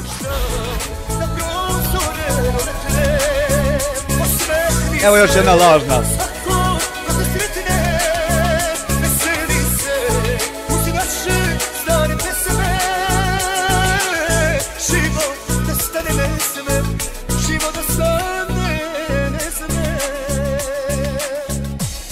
Slack stena 10 lažnih dolara. Znači, crna stijena šalje 10 lažnih dolara fingiranih. Pozdrav dijasporca Dorata fingirana, a i poruka naštimano sve. Ti ne postojiš i te pare ne postoji. Neko je ovisnik o Facebooku, neko o Snapchatu, neko o Instagramu, neko o TikToku. Recimo najgora, do sad trenutno mislim da je najgora ta ovisnost o TikToku. Zašto? Pa zato što je nekako Nije zar to? Ma nije to. najbrže i najlakše je zaraditi preko TikToka. Tu je nekako i onda ljudi se najviše bacaju na taj TikTok. Mada to tamo je sve što se kaže da povraćaš. Ti tamo snimci materijal, to je jednostavno da povraćaš. Ma nije. Šta se tu priča, šta se govori. Šta se sve nenormalno, nemoralno uzima pod normalno i moralno i šta ti ja znam šta se sve može provući. Ali eto, neki ljudi su to vidjeli u tome kao neki izvor zarade i njemu je bitno da on lajva, da on zaradi 30 maraka. Kaj super meni, kaže, ja mogu ženi djecu da prehranim slučajno najgore nakavoznika iz Krajine, odakle nemam pojma. Meni bitno kaj da ja mogu da lakše mi nego da idem da kopam za 50 maraka, što da ne kaže, ja tiktokarim, upalim to TikTok i lajvam, eto, znači. Jednostavno ljudima nije bitno ni kako, ni na koji način, ni u koja doba, ni da li to smeta ostalim članovima porodici, da li je žena ljubomorna, da li ovo, da li ono, da li to. Uglavnom jednostavno to se sve svelo na to, na taj materijalni segment i eto to ti je to, znači, bitno je. Što bi rekli da para kapa odnekle, to je to. Odakle, šta, kako, to više nije bitno. I to je, kažem, to je ta neka, hajmo reći, presudna, to je taj presudni moment koji najviše utiče na to da ljudi ne postaju odmah ovisni. Ne postaju one ovisni iz tog momenta. Po majku sve zna o ovisnosti. Sve! Prvo znači ide ta, hajmo reći... Čito, neđe. Taj materijalni segment i onda kad ljudi osjete da tu ima pilava, onda gotovo, onda automatski znači sama ta želja za što više para. 5,99 eura. Evo od njemačke zdravstvene kase jer sam na bolovanju. Hvala ti mili na 6 eura. Kakva ovisnost još ima? Podanička, kakva je to? Koje prate svaki njihov pokret, sve i samo kliču za njima, uliču, znači daju im podršku i tu se onda oni gombaju, međusobno dokazuju se ko će se više dokazati, ko će više baciti, ko će više donirati i šta ja znam. Da ti ja još jednu ovisnost pokažem, što ti vlada među šefovima. Ja znam da oni ne voli ovo vidjeti, ali Haj jedan spot isto da Kratka pauzica!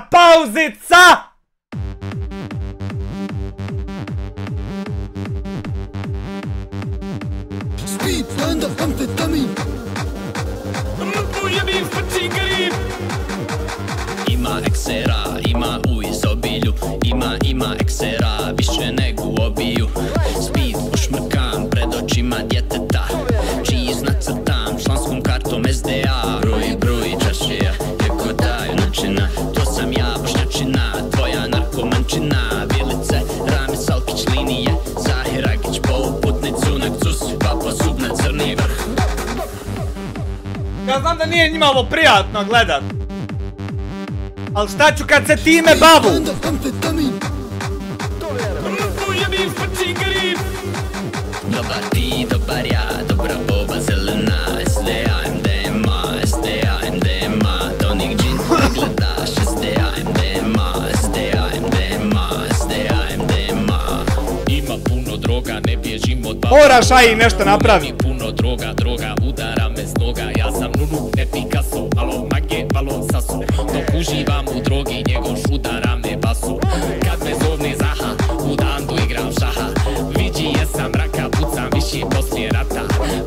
su pare oko mene puno minđi.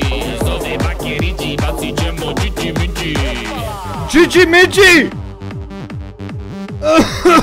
Vidi ga, moj brat. Speed, stand up, amfetamin. Ujebim frči garib. Dobar ti, dobar ja, dobra boba zelena, SDAMDMA, Evo i ovog. SDAMDMA, tonik džin, ne gledaš, SDAMDMA, SDAMDMA, SDAMDMA. Viš ovo ludilo ovdje, viš ovo.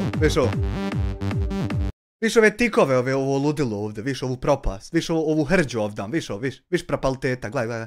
Speed, stand up, amfetamin. A, ne. Ujebim frči garib. Evi mu majku. Ja sam samo htio akcentirat da ima i ta ovisnost ovaj. Nemoj preskakat sve. Evo ga.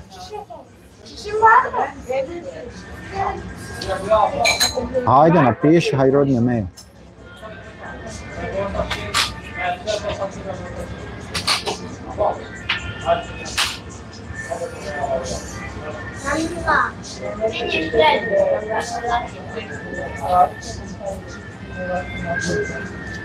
Znači, kao što rekli smo, ima ta podanička ovisnost, ona je opet najgora, znači najteži oblik i kad ona prestaje, kad se liječi, znači kad jednostavno taj guru klepne, što bi rekli, kad on izgubi na neki način. Ta bolest koju mi imamo će prestati izliječit se kad guru klepne. Aj guru, ti moraš obrisat kanal da bi se mi izliječili. Jel taj guru ili? Način autoritet, onda se ti njegovi Šta? razočaraju na neki Šta? I kad ona prestaje, kad se liječi, znači kad jednostavno taj guru klepne, što bi rekli, kad on izgubi na neki način autoritet. Guru kad izgubi Amira Gija 2 franka u super chatu SDA. Guru kad klepne i izgubi autoritet, desi se šta? Onda se ti njegovi pratioci se razočaraju na neki način. Oni se razočaraju, dobro? Ja mislio tamo vam ovo ono. Al brate, čemu trud toliki kad ja sam davno izgubio autoritet? Vidi, prvo sam propu. Čekaj, ti uvećam. Prvo sam propu. Pa sam onda budalasao po internetu. Bio budala, to je budaletina na internetu. Budala, nema se šta osvrćat. Pa se onda ismijavao sa vjerom, ismijavao vjernike i vjeru. Pa me stranci plaćali. Pa ja sam, gledaj gdje sam već bio izgubio autoritet. Pa izdo narod svoj. Pa dehumanizirao ih. Pa finansirao teroriste, odnosno tebe. Pa cyber kriminal krao po internetu. Pa prao pare, iako su sve čiste. Pa narkomanija i stimulansi, iako sam na nogicu imao. Pa narušavanje državne bezbjednosti, ovo ne znam bil se na ovo smio ili plako. Krađa od države, utaja poreza, narukvica čuki, ugrožavanje, vidi koliko puta sam ja autoritet izgubio. Ne znam što ti uopšte se na mene osvrćeš. Mene samo pustiš kraju, brate moj. Ja sam davno izgubio. 2 eura dena verzija, agentica izbacila novi video, obavezno pogledat. Čekaj da ga dodam na listu. Stvari koje treba pogledat. Agentica Tahiba. Videos. Aha, ovo o Lejli. Ja, vidio sam. Nisam vidio klip, ali sam vidio da je izbacila. Ajmo dalje.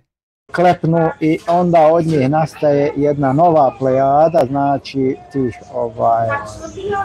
ovisnika koji dalje se rasprinjuju, raspaju i postaju ti nekakvi kreatori tih profila po TikToku, po YouTubeu, po šta ja znam, gdje oni...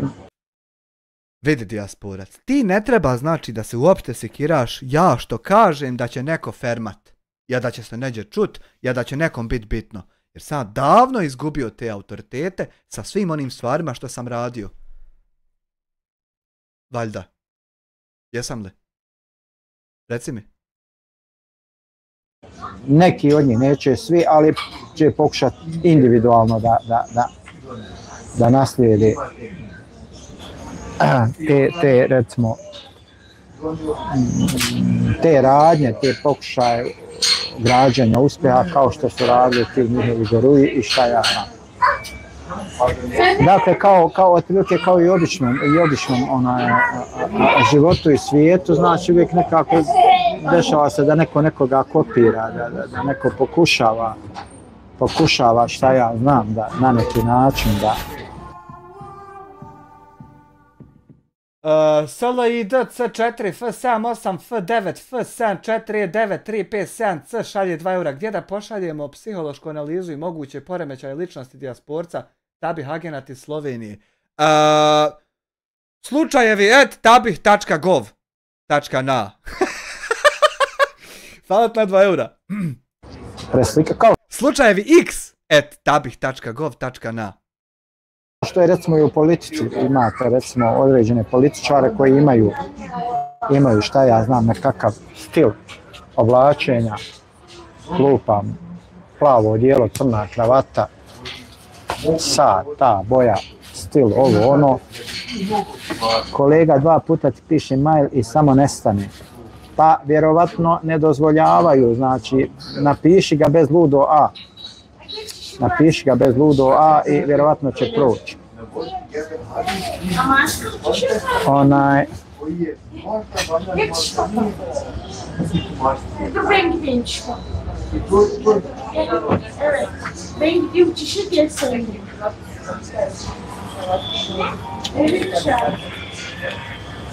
Probaj bez ludo A da napišeš mail pa će vjerojatno proći.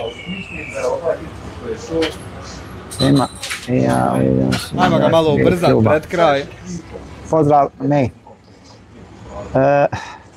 Znači, ajmo tako da kažemo, da probamo da zaokružimo znači temu. Znači, definisali smo ovdje da postoje razne vrste ovisnosti na YouTube, znači postoji ta prva vrsta ovisnika, to su znači oni koji gledaju kroz taj materijalni segment, znači dok on tu postoji i oni su tu, čim on nestane, oni se povlače i prešaltavaju se na drugi medij, na drugu platformu, pa će biti neki recimo samo na TikToku, neki povremeno dođu eksperimentu na YouTube, uglavnom ono što njih, kažem pogledajte tamo kod univerzalnog majstora, on radi čovjek stvarno dobre analize YouTubera, tako da kroz tu analizu YouTubera pojedini ja izvlačim recimo ove segmente, tako da kažem, o pojedinim YouTuberima, ne o YouTube, nego o pojavama na YouTube. Znači to je ta jedna vrsta ovisnika. Ja nisam čak ni YouTuber, nego ja sam samo jedna pojava na YouTube. Ja nemam ni kanal, ne. Postaje materijalni segment. Postaje ta druga vrsta ovisnika, znači koja nije bukvalno vezana za taj materijalni segment, već eto onako ljudi vole, hoće i to i jednostavno ne mogu bez toga. Znači, ne mogu bez toga, jednostavno oni upale, lajvaju, snimaju, ovo ono, nije tu više bitno ni kako, šta, ni okome. Jel sličan taj majstor tebe, brat po vjeri? Nije brat po vjeri, nije, ali je bivši borac Armije Republike Bosne i Hercegovine, bivši logoraš. A bivši borci Armije Republike Bosne i Hercegovine, svi smo mi patrijete i razumijemo se.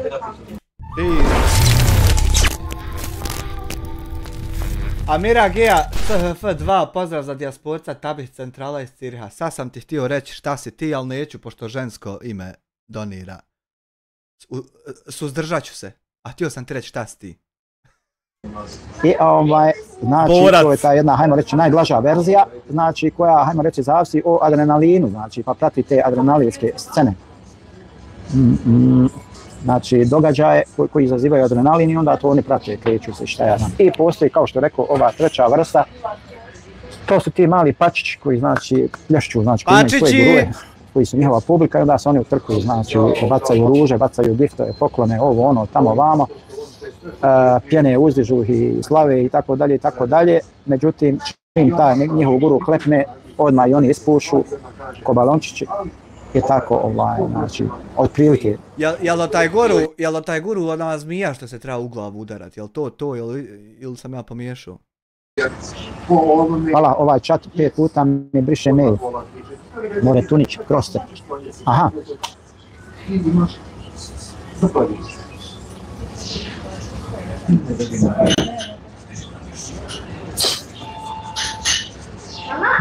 Vidi kad budemo opet More Tunić.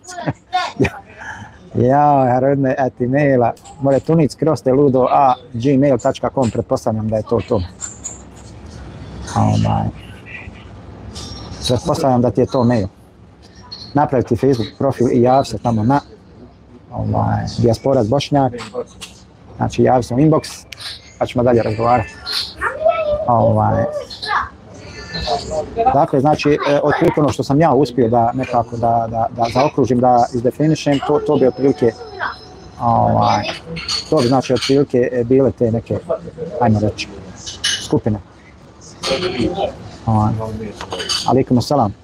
Hajde rodne, hvala ti što si bio tu, što si prisustvovao, što si otprilike, znači, to... Ja te opet moram pozvat na razgovor. Opet.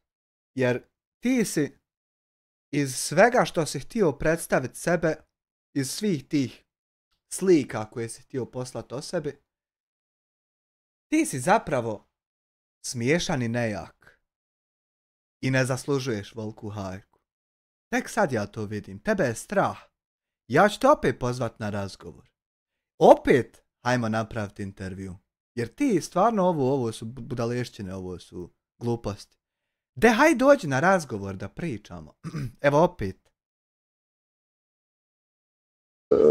Tu smo negdje zaokružili, znači otprilike su to te, hajmo reći, tri skupine na koje možemo da podijelimo osnovu teme. Znači. Jer sviđa mi se taj challenge da moliš ga, sviđa mi se taj challenge da ga probam unormaliti. Iako failam, sviđa mi se challenge. Da ovisnosti da opišemo, kad hoćemo znači da opišemo neku vrstu ovisnosti na YouTube-u, znači kada se neko pojavi na YouTube-u, uvijek ga možete definirati kroz jednu od ove tri skupine koje smo nabrojali, znači on jednostavno mora pripadati jednu od ove tri skupine.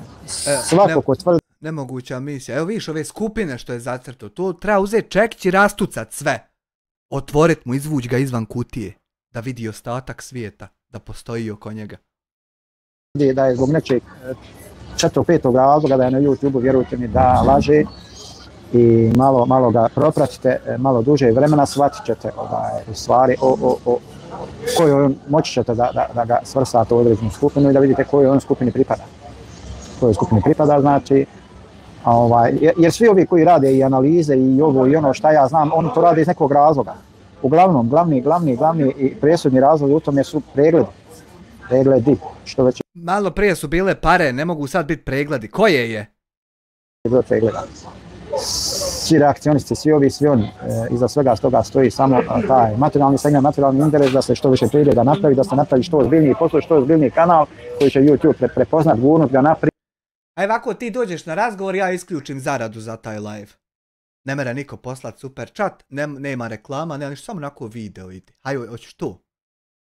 Hoćeš to? Jel mora jedna druga solucija mimo te da ja ne postojim? Ima li jedno drugo rješenje s kojim ćeš se ti staložiti? I to je to. Međutim, do toga se ne dolazi tako lako. Onaj ko meni ne vjeruje, evo pitajte Salku Juklu, koliko on je dosta snimio. Samo na ovom Salku Juklu oficijal, ja mislim da ima preko 1800 videa snimio. Preko 1800. Znate li koliko je trebalo truda i vremena da se to snimi, da se postavi, da ovo. Pa će vam malo bliže biti i jasniji način. Ko što kaže Mr. Beast, jedan od najjačih youtubera.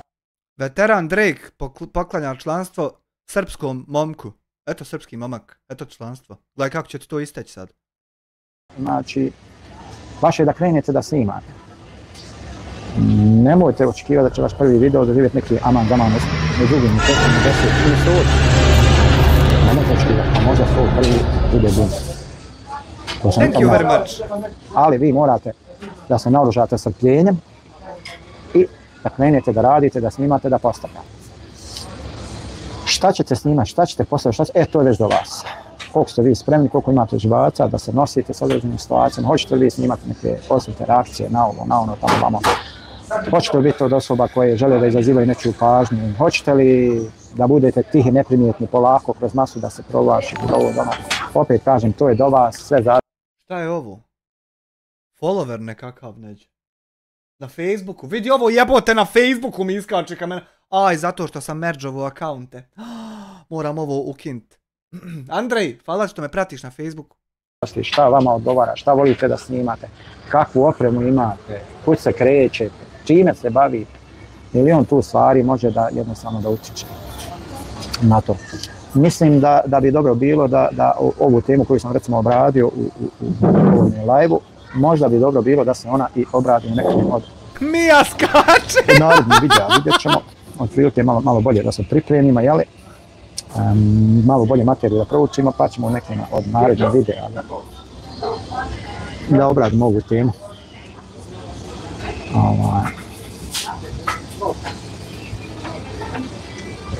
Znači, eto, otprilike to bilo to za danas. Hvala vam puno što ste bili uz nas, hvala vam što ste zapratili naš kanal. Dobro. Šerujte naša videa, lajkajte, dijelite, preporučujte. Preporučite nas svojim prijateljima, šta da kažemo, pišite nam u komentarima o čemu biste vi voljeli da mi govorimo, da snimamo i eto dakle. Ja volio da ti snimaš o nečemu drugom mimo mene i mimo reparata po YouTube i ti uporno nećeš. Dobro. Hajmo vidjet kako je on razmišljao o 4K, nemoj to se igrati. Prije 2 mjeseca o akcijama, reakcijama i smetljarskim kanalima. Da vidimo ko je valjao, a ko nije valjao prije 2 mjeseca. Samo da stavim na 1.25.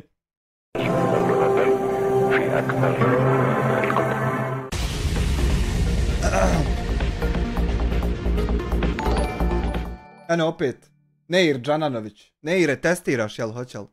Assalamu alaikum i lijep pozdrav. Poštovani pratioci našeg YouTube kanala. Ponovo pravimo jedan kraći video koji ću ne znam kako ću ga nazvali. Reakcija na akcije, akcija na reakcije, nebitno, na kraju krajeva. Želimo malo da se govorimo općenito o nekim dešavanjima, znači šta se u stvari dešava. Dajane! Šta se dešava sa pojedinim YouTube kanalima, tim malim, novo nastalim kanalima, znači koji sad svoj koncept grade na Vedrane! Nekoliko. Vedrane, hvala ti što si postao član, ima još vakih live-ova jedno 10, sve samo za članove, a sve bolji od boljeg. Eno relja nekakav. Što je ovo, samo me Srbi počeli pratiti po Facebooku. Par youtubera, odnosno par ljudi koje ti youtuberi snimaju i prate. Primjetno je, dakle, u zadnji mjesec, 2, da je nastalo nekoliko kanala, to jeste da su ljudi koji su u stvari pratili dešavanja pojedinih kanala, između ostalog pratili su rad, moj rad Mladena Polaka, rad još tih nekoliko youtubera, koji smo eto kao pravili neke reakcije na ta neka događanja, dešavanja.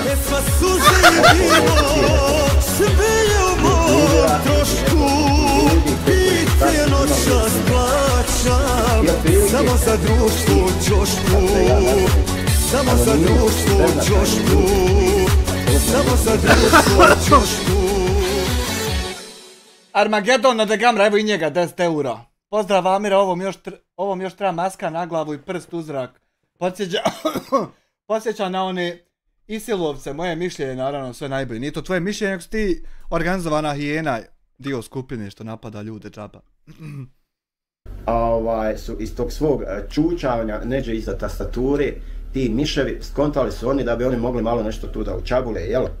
Kao da naprave oni kanale, neke velike kanale sa puno pratilaca, sa puno pregleda i da to unovče misle ljudi, evo tako to se dođe se, otvori se kanal na YouTube, snimaš gluposti, budaloštinje i zapratite 1000 ljudi, imaš preko 4000 pregleda, eto para ko plata. Međutim, to nije tako. Hajde što to nije tako, nego što oni još očekuju i podršku. Svi ostali, znači i veliki jači youtubera, pa se oni često dodvoravaju i malo većim jačim youtuberima. Što bi se reklo, uvlače im se u guzicu, eto baš tako. Znači, ne bi li se ovi sjetili da ih malo proreklamiraju, da ih spomenu i tako dalje, onda sad im njima raste taj ego i šta ti ja znam. ti anonimusi i te anonimuskinje, kako da ih nazovem, pametnije bi im bilo da sjede kući da kuhaju pitu svojim mužema ako ih imaju, ali daj Bože da imaju.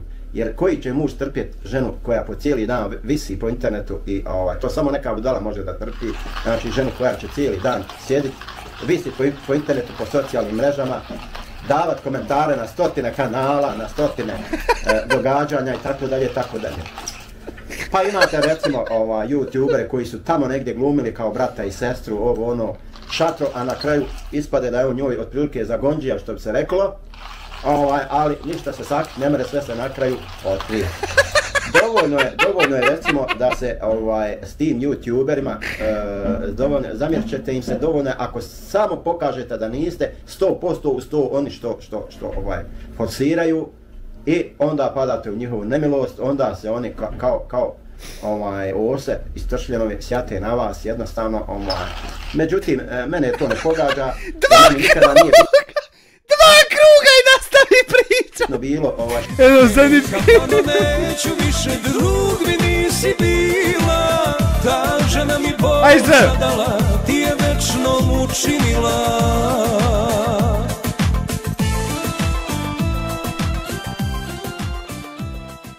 Zajednički do kosti, do duše lažnih 50 maraka u super chat. Slika SDA je Čiko sa tribine, evo još lažnjaka pa dodajte na spisak. A šta je on navalio na Juklu? Juklo Salko je na momenat sa vage naših događanja jedan tegić skinuo i prebacio na drugu stranu. I njemu je se toliko pindila nadigla ko da mu je Salko popušio. A Salko je samo nesvjestan kompletnosti situacije predložio da se smirimo. Samo što se smirit ne možemo. Smirivat smo se trebali onda kad si planirao reporte. Ne moramo se sad smirivat. A te hvala na 50 maraka. Šta se o meni govori? Već ko to govori? Ja samo pogledam ko to govori i sve mi bude jasno. O meni najbolje govore o mom, hajmo da kažem, o mojim javnim nastupima, najbolje govore moji videi. Koga zanima, on može da pogleda sve moje videe. Vidjet će da li ja nešto lažem, da li petljam, da li navodim neke pogrešne navode i šta ja znam. Jednostavno mogu ljude upale da pogledaju moje videa i sve će im biti jasno ko sam ja i šta sam ja. Jes, to jest. Međutim, ja upalio pogled tva videa i jasno mi da si terorista. To jest. Želim da poručim tim anonimusima, slobodno vi nastavite da me blatite, da me pljujete, da me vrijeđate. Meni to, vjerujte mi, dobro dođe, imponuje mi, jer svako od nas ima nekakvih kamaru grijeha od kojih treba da se očisti na neki način. Ja možda nisam u mogućnosti da podijelim sadake koliko je vi dijelite, ali eto, vi ćete to za mene lijepo da odradite. Zamisli koliko moraš biti lud da pomisliš u bilo kojem momentu da to što si ti nešto nekad zasrao u životu će se obrisati iz neke tamo nebeske evidencije. Tako što neko drugi pogriješi prema tebi pa će se tvoj minus obrisati jer je neko drugi te u nekoj drugoj situaciji s nečim drugim zajebu. Pa ti sebi računaš, nalago ti neko da će se računati. Da zamisli koliko lud trebaš bit in the first place da bi ti to ikad mogao objasniti da ti to prihvatiš. Da mi donesete na sudnjem danu, ja ću da hajrujem i šta me briga, ja uživam u životu. Vjerujte mi, mene to ni najmanje ne pogađa. Vi i dalje živite u svom jadu, bijedi, svojoj pljuvanju. Ne želim sad odmah da kažem, ne želim da budem ničiji advokat, nikoga da branim, ali da se prelazi i pretjeruje u nekim stvarima, to je očevidno, znači. Očevidno.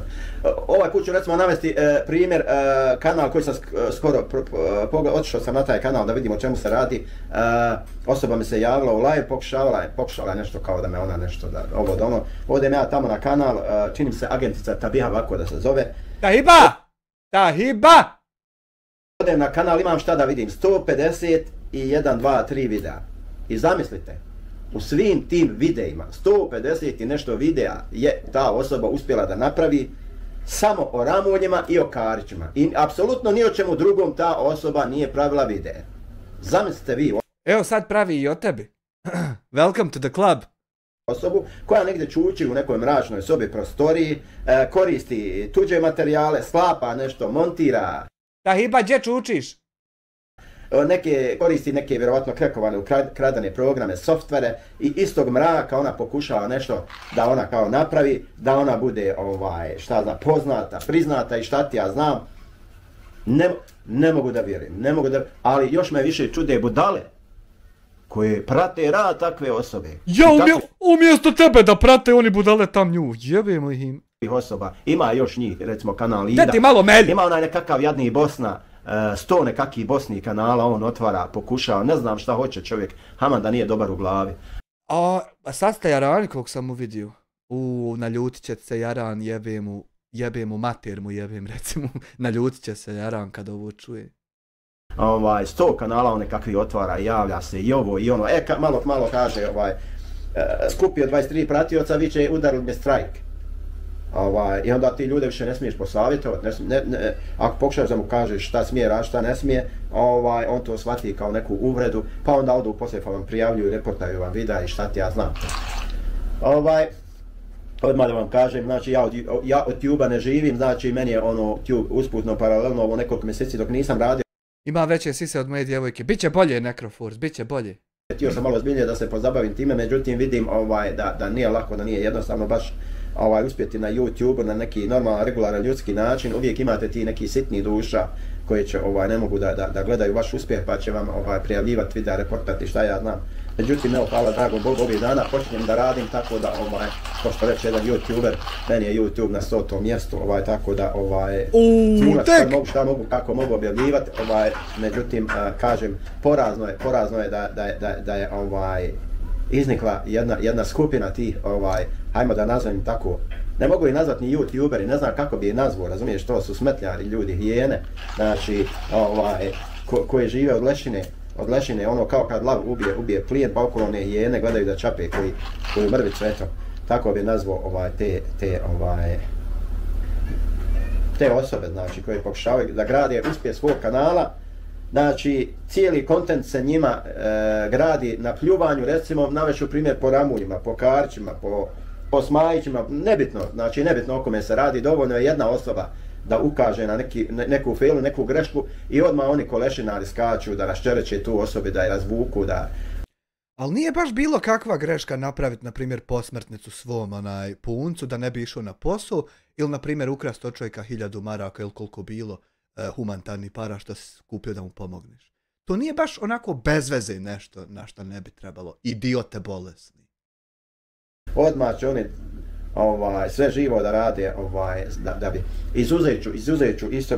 izuzet ću nekoliko kanala koji zaista profesionalno... Izuzet će nekoliko kanala istoga koji su dosta profesionalno, koji nisu takvi, rade taj svoj posao, te svoje reakcije. Znači, profesionalno ljudi koji profesionalno rade svoj posao i te svoje reakcije. Ko su oni? Imate određene događaje, kao što su recimo kanal Mladen Pola, kanal Čale Produkcija, kanal Lješnjak TV, donekle Jasmin Dimnjačar, Istina Bosne, znači i on snima razne te neke stvari, međutim često se...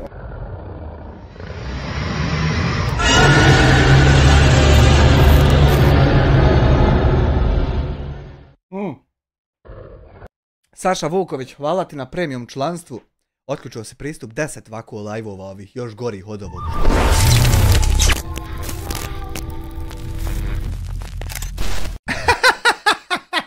Goran Jelić 2 marke, Mia Khalifa ima bijelo pranje kad mu je brada šarena, to be staklila.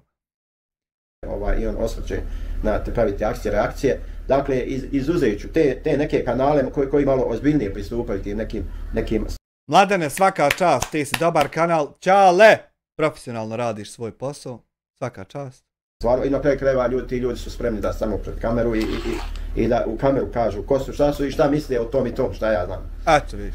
Ali nažalost postoje još možda neki gro ti neki kanala koje vode koje kakve anonimosi, koji nemaju hrabrosti da stanu pred kameru, da izađu, da pokažu svoje lice, da kažu ko su, šta kome zamjeraju, kako i na koji način, tako dalje. Pa imate i kanale koji su, imate recimo kanal koji je pravo podlo nastupa, moram da napomenem, taj momak ima 100 nekakvih profila, nešto inspirativno, nešto tako, nešto, nemam pojma, neki idiot, debil koji, znači, koji je na kraju priznao, znači, da je iskoristio live koji smo držali ja i Čale, gdje je Čale nešto osvrnuo se na Ibrahima Smajića, je isjekao dio i poslao tati Čarši s namjerom da zakuha, znači, da napravi sukob između tate Čaršije i nas i nažalost taj sukob se produbio i taj kokoš. Jebote, ni s kim se nisi znao družiti, s kim god si započeo, nešto ste zakuhali. Jajara taj iz Zenice i danas znači nas vrijeđa, spominje nas po lošem i ovo je meni to lično ne smeta, kažem, meni to ide na vagi dobrih dijela. Joj da, Sasa Vukovic 4008, evo PUBG malo igram, haha, i tebi se već divim dugi 10 godina. Hvala ti, brate moj, na donaciji i na divljenju. Guru se svom diviš, jel? Guru. I moju Bulju, ne rekao sam Bulju, drugo je porodica, diraju oni Bulu, ali sam rekao vrijeđaju moju Bulju. I ja sam ugasio i odlučio sam u petak ću dati intervju Mikiju. Miki ima 46 subscribera i njemu ću dati intervju i ne dam više nikome. Bogu ne dam više. Njemu ću dati intervju. Nismo se još dogovorili oko pitanja koja će mi postavljati. Ali čućemo se. I hajmo reći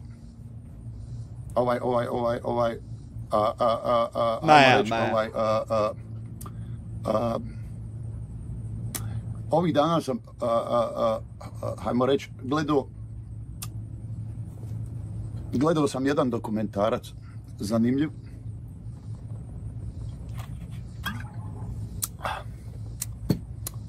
Gledao sam jedan dokumentarac kaubojski Aterpu i nadam se da ste čuli za njega, stari jedan dokumentarac i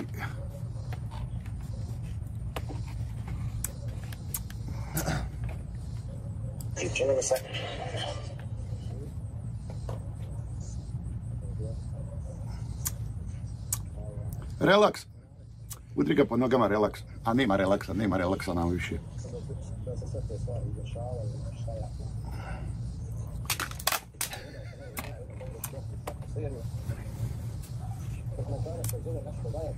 Dokumentarac se zove nešto Vaja Terp i on je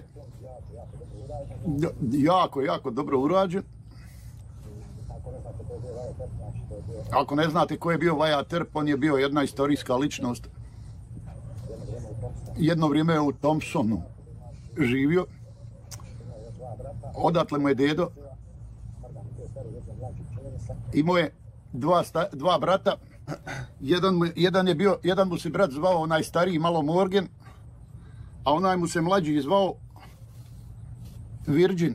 Valjda je zato što je najmlađi Virgin, valjda je bio onaj nevin, zvao se Virgin. I čuli ste za onaj, to je bilo prije 150 godina, i čuli ste za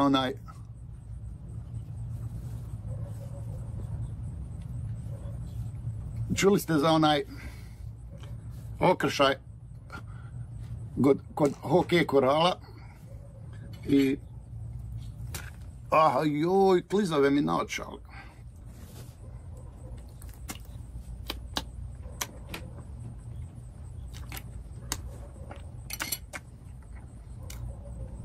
Ne da mi mali da držim na očima. Mali upire ne da. I čuli ste za onaj čuveni okršaj kod hokej korala, gdje su došli oni loši kauboji, loši momci. Jede kolač. I sa njim je bio i Vaja Terp, poznati. On je bio mutavelija u tom džematu. I onda tu je došlo do okršaja i on je njih trojicu ubio. Trojicu je na njih smakeo. I on je bio historijski poznata ličnost. Međutim, šta se dešava? Imao je svoj YouTube kanal gdje je imao puno pratilaca. Doduše su bili kupljeni 11.000, 10.000 i nešto pratilaca imao na YouTube-u. I On je bio pozitivna ličnost, tako ko ja. Međutim, kad je on njih ubio, šta vam znači mediji i koliko su mediji važni. Tad u to vrijeme na divljem zapadu su... Danaka da pustim Zdenko Pecirep. Hej, kafano, neću više, drug mi nisi bila. Ta žena mi bol zadala, ti je večnom učinila.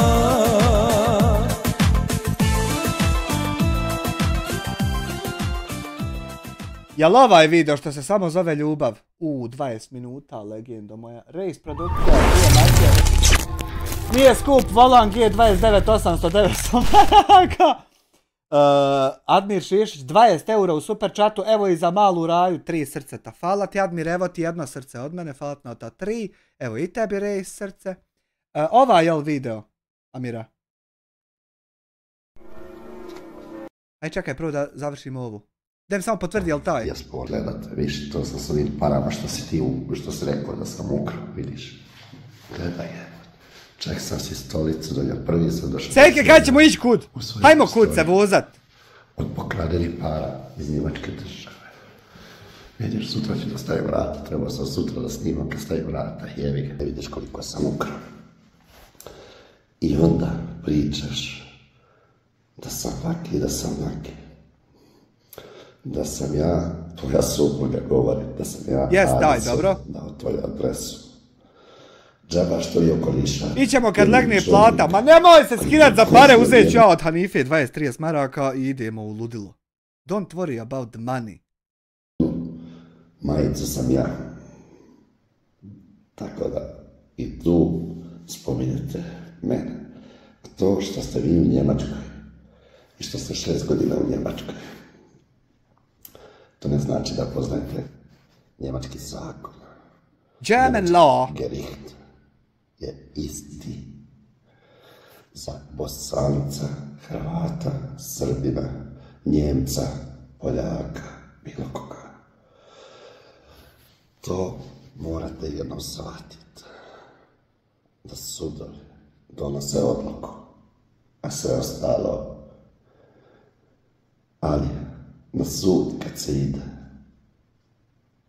ako se izgubi, onda je jako velika šteta. Meni nije žao. More i to, Sejke, more i to. Samo da nas neće na granici zaustaviti ovaj. I u kojoj državi. To će oticati zadovoljstvo. Ali ćete prestati jednom da prozivate. Nije mi da gubim novac. Ali ako već idem, znam da idem sa čistog oglasa. Ali ćete onda morat dokazati da sam pokrao Njemačku državu koja niko nikad nije uspio da ukrade bilo šta. Normalan čovjek zna da u Njemačkoj, ako radiš nelegalno, možeš da radiš samo 6 pa po 50 kup, pa niđe danas nisi prispio bez 50 maraka. Niđe. Dana. A moja firma je postajala ono više. Se vi. Znam ja ljude na granici, no brige, samo kažemo poslu nas dijasporac. Sjećao se ko Jovane Jović? Da mi recite u čatu dok ja zapalim cigaru. Sjećao se ko Jovane Jović? Moram ti sad nešto Sejke ispričat. Kako to reče, na umpade mi. Sjećao se, zna li ko u čatu ko je Jovana Jović?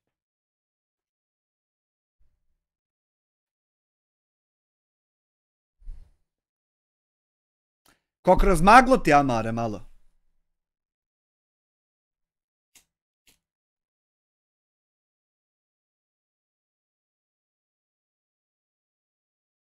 YouTuberka. Sejke, razočaruo si me. Jel moguće da niko ne zna ko je Jovana Jović? Jel me zajebavate da niko ne zna ko je Jovana Jović? Ona hranu što snima, Daki. Ona tenis. Jel me zajebavate da niko ne zna ko je Jovana Jović? Haj, recite mi da me zajebavate.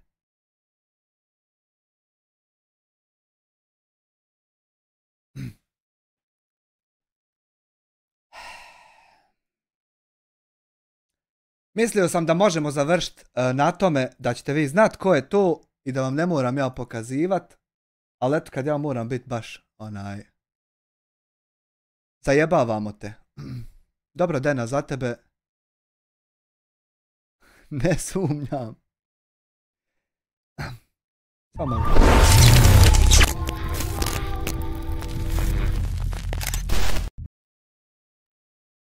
Reis produkcija Moral ko samog Jovane Jović 2 marke. Falat na 2 marke. Samo malo, ne znam gdje mi je.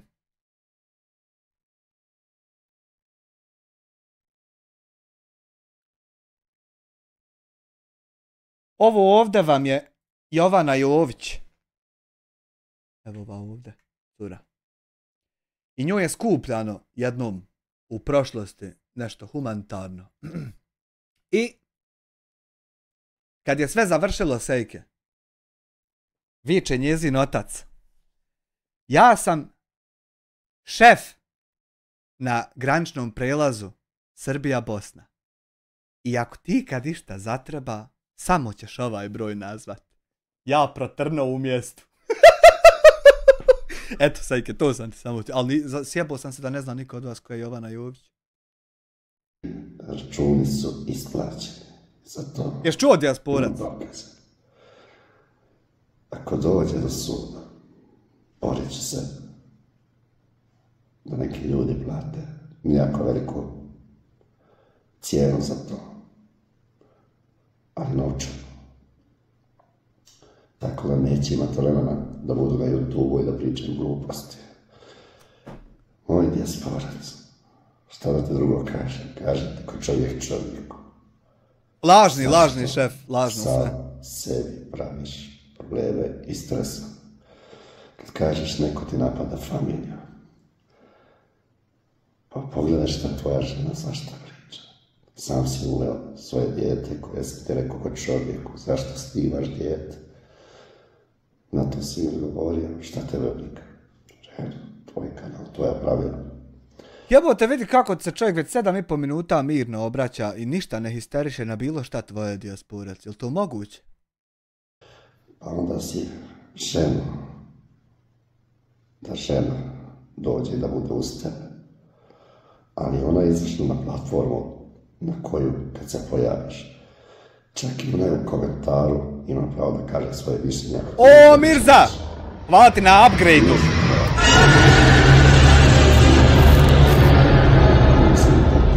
Tebe, zato što te mrze. Mirza je mene vodio da mi pokaže gdje su mi felge za Audija kad sam kupovao. Ne da Mirzu svoga.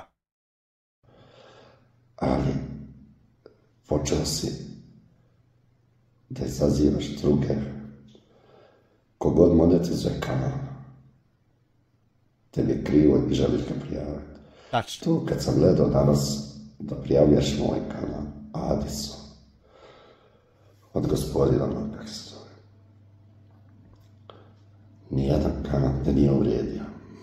Nijedan. Napravio si video. Ako, što nije bilo live. Jovana ti je jedna cura, Sejke zna. Sejke zna Jovanu, on vam more bolje objasniti. Ako Čale prevario slago, šta se napravio? Pitajte njega. Ja sam se javno glasio. Znaš, Sejke, kad smo išli, da te je pozdravila. Takvim svojim videima. Ako si čovjek, jer si ne čovjek, nisam nikoga uvrijedio, niti to moj način života nije. Ali kad ti kažem, jednu stvar ću ti reći. Svi smo rođeni bez brade. Svi smo rođeni goli, bosi, kako god želiš. Taki ćemo roditi. Po šta te ukopa? Pa Jovana ona, Sejke, znaš, kako se ne sjeća? Preće novca, biti ćemo djeca bogatstvo. Ali, odnijet ćemo nam dobro što smo radili. Ko što ti svi... Sad će tebi doći na konak, pa znam ja šta radim, Asmira. Ja i hoću da on dojde. 100 ljudi, što kažeš, okrenuli se sad protiv tebe. Nisu se okrenuli, nego ti. ljudi počinju govoriti da griješiš. To što ćeš ti pozivat puno ljudi da prijavljuju anonimno i da niko neće znat. Ali postoji video da si ti pozvao. Ali to je sve nebitno. Bolje, Jovan. Može vas biti milion da prijavljate kanale, bilo čije. Nema tu djelovanja i nema tu učinka. To samo pokazuje koliko čovjek može nisko pasti. A kad čovjek nisko padne, onda je spreman na sve. Ne šalje ga kući više. Ja kažem, svaki video. Ne mogu ja čovjeku dirigova kuća ići. Budeš spomenio, ću ga prijaviti. Moja žena niti se snima, niti želi se snimat, niti te uvredila s bilo čime. Rekao sam da dam ženu, djecu, mamu i tatu Amiru Hačiću. To nije uvreda. Šta je to? Ja u jednom svom videu u bilo kojem laju spominjem. Salih Vejzović!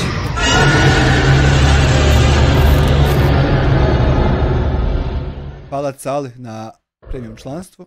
Nikoga. Ali sam guraš da i ljudi komentarišu. Ali kad hoćeš da imaš preglede, dovedeš ženu, da ti žena pomaže. A ti si sam postavio da ljudi kažu svoje mišljenje i o njoj. I ona je dio toga. Jer je ona rekla svoje mišljenje, onda ti svi ljudi imaju pravo da kažu svoje mišljenje. I onda kad kažeš neko ti dira familiju, pa ti si puno familija dirao, puno familija. Ja ću biti Senad! Koji tebe ljudi... Hajmo se igrat Face televizije, ti bud Senad, ja... Hajmo se igrat! Nema veze što si ti me prijavio kanal, ja ne živim od YouTube-a, ja živim od svoje ruku, svoga rada. Kad smo kod tog, dobro mi ne umpade. Dok god budem mogu. Nikad se neću hvaliti. Niti sa jednim eurom u džepu, niti sa 100.000, niti ću brati moje pare, niti bilo čije. Jer kad bi ljudi brojali pare i zamišljali te da pare da su njihove, ovo mi treba. imali bi veliki problem. Ali eto, brojati tuđe pare je samo jedna loša navika. Nije se o parama. Pozdrav Jugosloven, uvaženi gospodine. Kako ste? Mene su familije. Ja sam bogat čovjek. Imam svoju djecu. Imam svoju ženu koja me cijeli poštuje, koja me velika podrška. To su moji prijatelji. To je moje bogatstvo. A ti svoje bogatstvo stavljaš da drugi pričaju o njima. Jel ne možeš podnijeti neki poraz? Teško je uspjeti na loš način. Jer na loš način niko nije uspio u životu. Što ti to njemu džaba pričaš, moj ti. Ja ti opet kažem, ako čovjek čovjeku misli da se otišao malo predaleko. Treba se čovjek nekad pogledat svoj video i vidit da li su to ljudi koji ti govore, da li te mrze ili ti hoće reći nešto dobro.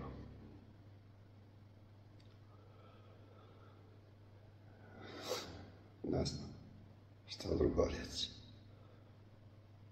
Osim treba biti čovjek. Ne pozivat na mržnju. Reći da te kopaš i crknu. Kleteš, kuneš, prijavljuješ. Ja sam svoj kanal monetizao. Možeš iti svoj. Svi ljudi koji su ti davali podršku. Sad govoriš loše, prijavljaš kanal, prijavi ovaj. Neće ti uspjeti da zatvoriš. Da ne odlučiš ti, da ne odlučuje tu. Postoji neko ko će odlučiti da sam ja napravio stvarno loše, ili nisam.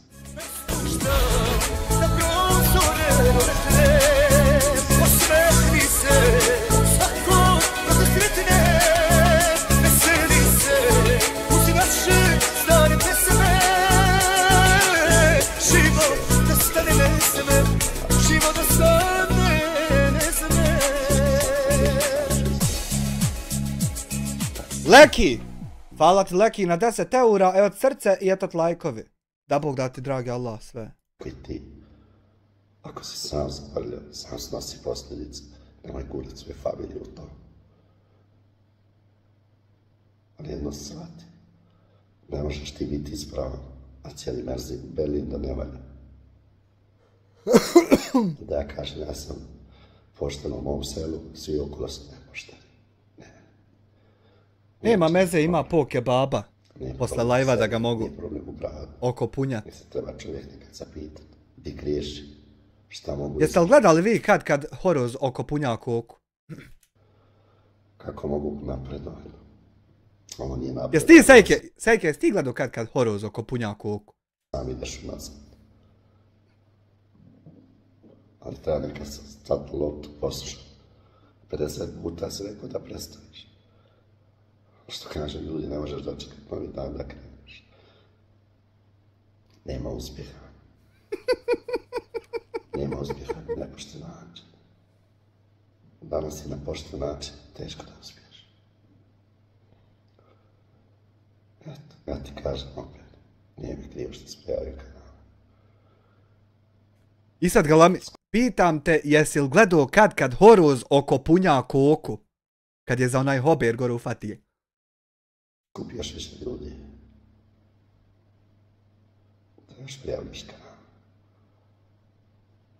Ali uvijek pravo. Čuj ovog, šta je horoz? Je pijetao jebote! Petao! Morao sam... Petao! Pijetao ili što bi Ilija Benjak rekao petao. Jednostavno, neki ljudi ne žele se. Šestao. Ali ne razumijem. Zašto? Niti sam koga uvrijedio. Niti sam koga ponizio.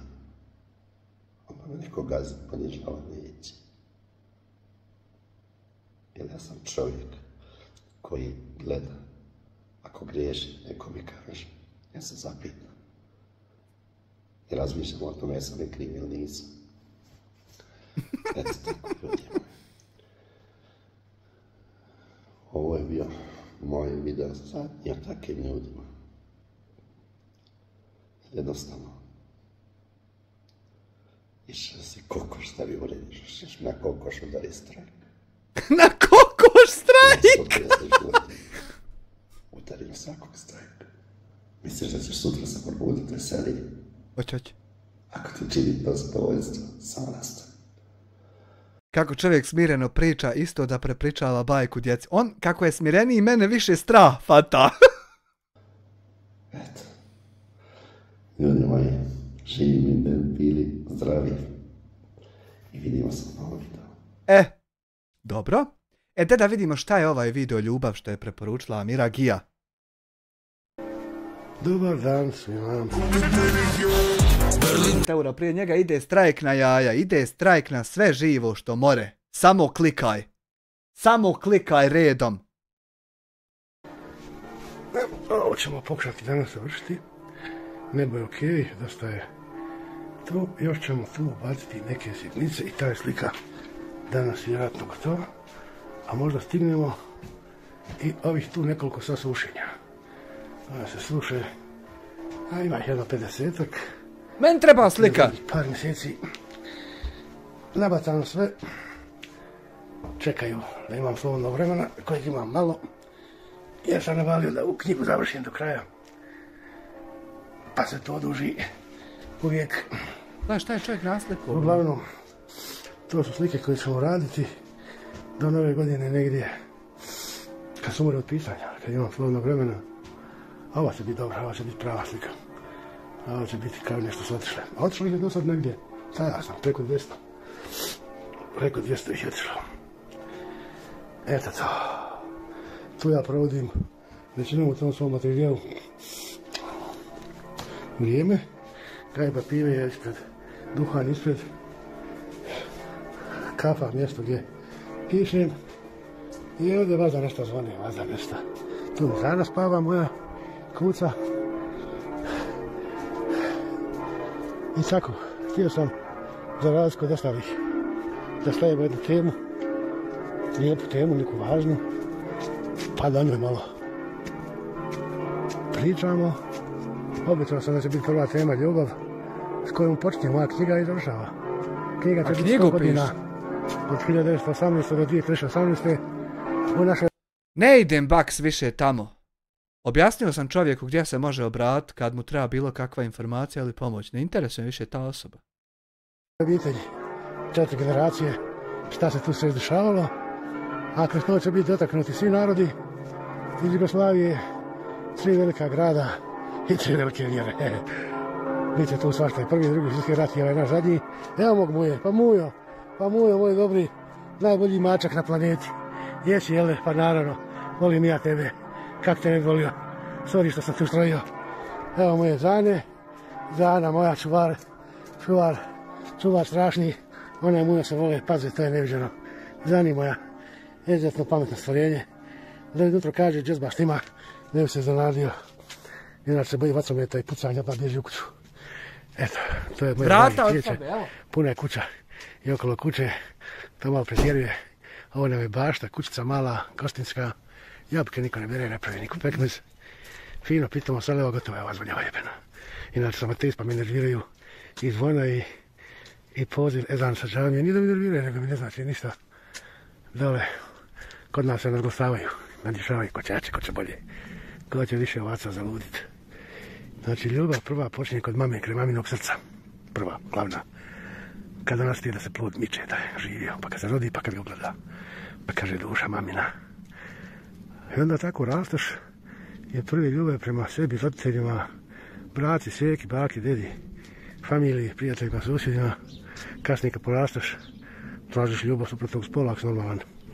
I onda dolazi do uspona i padova, kriza. I onda idu pjesme, ostavio me. Gledaš te pjesme naše z Balkana, posebno narodnije, jer smatram da je nas 3% imalo sreću, da neđemo na normalnu osobu. A ostalo sve Bože kurvanje i majka naravno proklinje dok se čekuje da se jadu vrati iz bauštela iz tuđine. I to je otprilike 95% tekstova. Pa zato to rijetko slušamo. Ali eto, kad se napiješ malo, onda ti paše. E tu kad se napiješ, to ti ljubav sa društvom svojim, da provedeš lijepi dane. Pametni ljudi to rade. Umjereno, ali redovito. Ono, par puta mjesečno. A žestoko par puta godišnje. Sam nađu s ekipom, rokne se rošten, ražan, teka, ovo, ono, pjesma. Ako su normalni, ako nisu normalni, onda posao kuća. Konj stala, livada, ori, konju. I crkni kasnije, to ti je.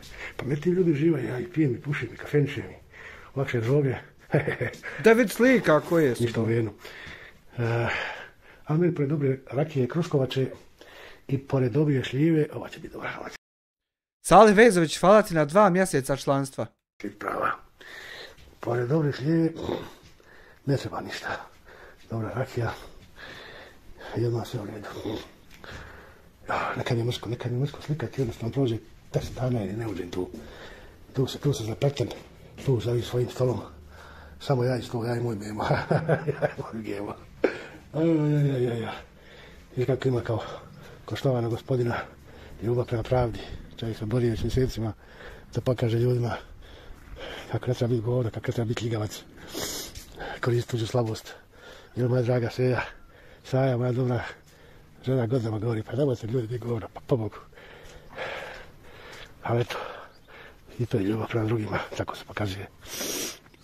Ima i ljubav prema tuđim novcima. I to je ljubav. Ima i ljubav prema samom sebi, pa kakav da si. Pa ljudi... Šta ću mu, Sejke?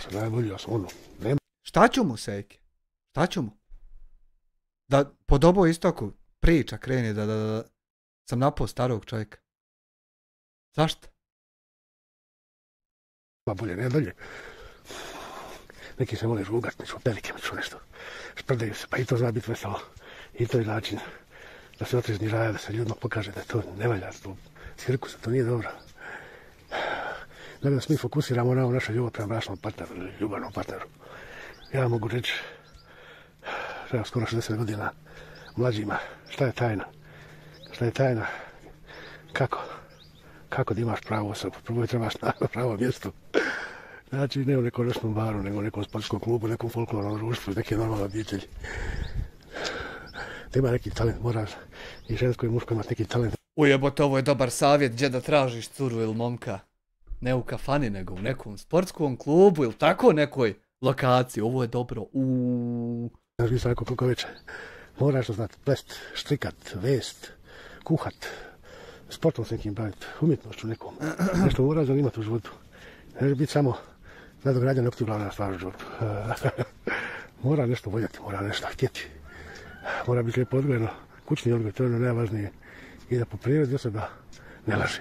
Pa to onda istestiraš. Ja budem tražio momka! Ti bi žali laži, ne laži ako laži s Bogom diko. Pa s Bogom zove s Bogom. Nema bi sa lažljivom osoba kada laži, kad će tebi slagati. Jer laži sebi stalno. Šta je još važno? Evo, kod mene se suprotnosti provlače. Ja i moja draga, ovo mi je treća. Nismo iste vjere, istog plemena. Pa ona voda, ja vatra. Pa funkcioniramo savršeno. Ja ko ful glava obitelja, ona je brat. I ja paris kod nje. Pa voda i vatra, brate.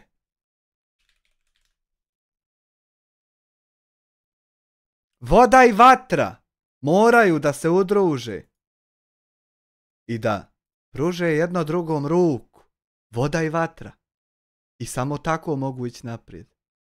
Bravo. Jer jedno uvijek mora da grije, drugo da hladi. Zašto? Pa zato što ja nekontrolirano trošim pare. Hoću počastiti, hoću potrošiti gluposti, a ona baš ni ne. Sad je još tajna. Tajna smo se godinu dana dopisivali ko prije 100 godina. Ja ne porukama, SMS, ne. Pismo trebaš jarane napisati. Trebaš na papir ili 2 komada papira i stavati svoju dušu. Hajde jednom možda nekako izdržiš, ali 5, 6, 7, 10 pisama napisati nije lako. Vjerujem, probaj. Nije nimalo lako. A da znaš kako je primiti lijepo ljubavno pismo, natopljeno suzama, iskrenošću, ne vjerovo kako je lijepo. Ne vjerujem da ima išta ljepše na život. Na svijetu neki ljepši poklon ne vjerujem da postoji. I onda nakon koliko dana smo se ja, moja draga, zajedno otisnuli na godišnji odmor. Ljetovanja Vela Luka. Zato se i prvi sin zove Luka, vjerojatno. Jer je plod te ljubavi. Panda čer, Ana Lucija i to je to. Onda smo stali jer mi smo brčka pasmina pa su plodovi 5 kila teški. Sad ko veterinar govorim. Pa nismo htjeli skidati veći carski rez, pa eto ostali smo na sinu i čeri. I dobro, porasli smo 23 godine, 21 godina. Nekad nas nerviraju, nekad nas oduševe, koji svaka gleda djeca. Kakav li osjećaj imati sina ili čerku od 20-30 godina? Ništa. Nešto ekstra slabiji ili bolji od druge djece. Ljepši jesu, ajde, to je definitivno lijepost djeca. Nešto prepametni baš i nisu. Nisu baš nešto ni zaljubljeni, nemaju ljubav prema učenju i visokom školovanju. Međutim, tih ja tjeram. Vidim da smo najsretniji ljudi na svijetu i koji nemaju škole. Mi što smo previše obrazovani, previše smo i nesretni. Sve što više znaš, sve veća glad za znanja, sve više svjestan kako neš pojma u mnogim stvarima. Pa se to boli. Budalo je svejedno. Budalo je svejedno, nema pojma i ne znam. Ja kad sam počeo učiti njemački jezik, kad sam prešao B1, B2, kad sam odlučio da ga govorim perfektno, tek sam onda vidio koliko ne znam faza, Seke, se sjetio ko je Jovana? Seke? Faza raznih sitnica, između reda, ko u našem jeziku. A pošto mi to treći strani jezik nije baš išlo tako lako, ali eto. Učiš ko konji, učiš, tako nesretan i dalje. Treći strani jezik. Strašno govoriš, rastvaraš. Ti si svjestan da ne možeš slikovito, lijepo, ništa pojasniti kao na svom jeziku. Kako sam ja počeo govoriti u Sarajevu, pa prvi 25 godina života, prvu trećinu, uživo s na svojom dobrom raju, u onom vremenu prije rata. Pa je došao rat, pa sam otišao. Nisam htio pucati nakoga, što pucao na cijete, što bi neko pucao. Pa smo kasnije su rekli, pametno snaprio, trebao sve mi tako, pa trebali ste. Pa sam pobjegao iz JNA i od armije BiH, znate, nismo stigli ročni poziv, ništa, pa sam pobjegao od HVO, od HV. Po Austriji sam otao po bauštelama, po kontejnerima, na crno, tipični migrant, tako da znam kako žive migranti. Bar oni koji su po stana došli. Tu, pa sam vratio, pa nakon 5 godina pauze, još 3 godine polagao zadnju godinu fakulteta u Zagrebu, gdje smo parili za sitnicu svaku, pa sam morao fakat naučiti za 10 do 8 su sedmice, tako nešto. Kod njih je 1 do 5 snimanje. Sve jedno, glavno morao me 2 sata, ti je profesor tlačite, spjevati, ispravljati, nije tačka nego točka. Eto da mi nekako dao neku najmanju ocjenu. Ali najveće znanja su bili svi fascinirani. I onda dođem tu posle 25 godina izgubljenih u Hrvatskoj, dođem tu u Njemačku prije 4 godina, pitam gazdu Švabu, nakon 3 mjeseca prvog rada čovjek oduševljeno izaziva sve telefone gdje treba. Čerke više vole očeve, budi ponosan što imaš, naravno da sam ponosan. Inzistira da se dadne odmah sve, svi papiri koji trebaju. Pitan ga, pa tebi star, 53 godine, 4. Kažu, ma ne, meni si taman. Taman mi treba tako formirana ličnost koja zna rad, a može da zgodna povuču.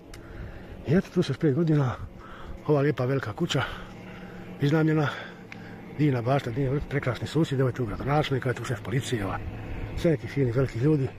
Hoću popiti pivo, hoću prozgovarati, nevjerojatno skromni. Oni ovdje skromno smatraju velikom vrlinom, a kurčenje koje kod nas uobičajena normalna poželjna pojava, to izbjegavaju maksimalno. I eto, sad živimo tu, sve dobro funkcionira.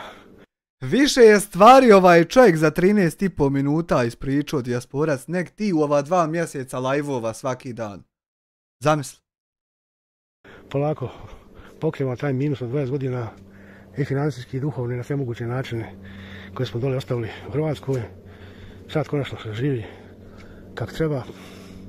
Ljubav je tu ostala, moja draga, evo 25 godina sa mnom. To čovjeka čini sretnim. Ljudi me vole, tu mušterije me zavolile, Švabe.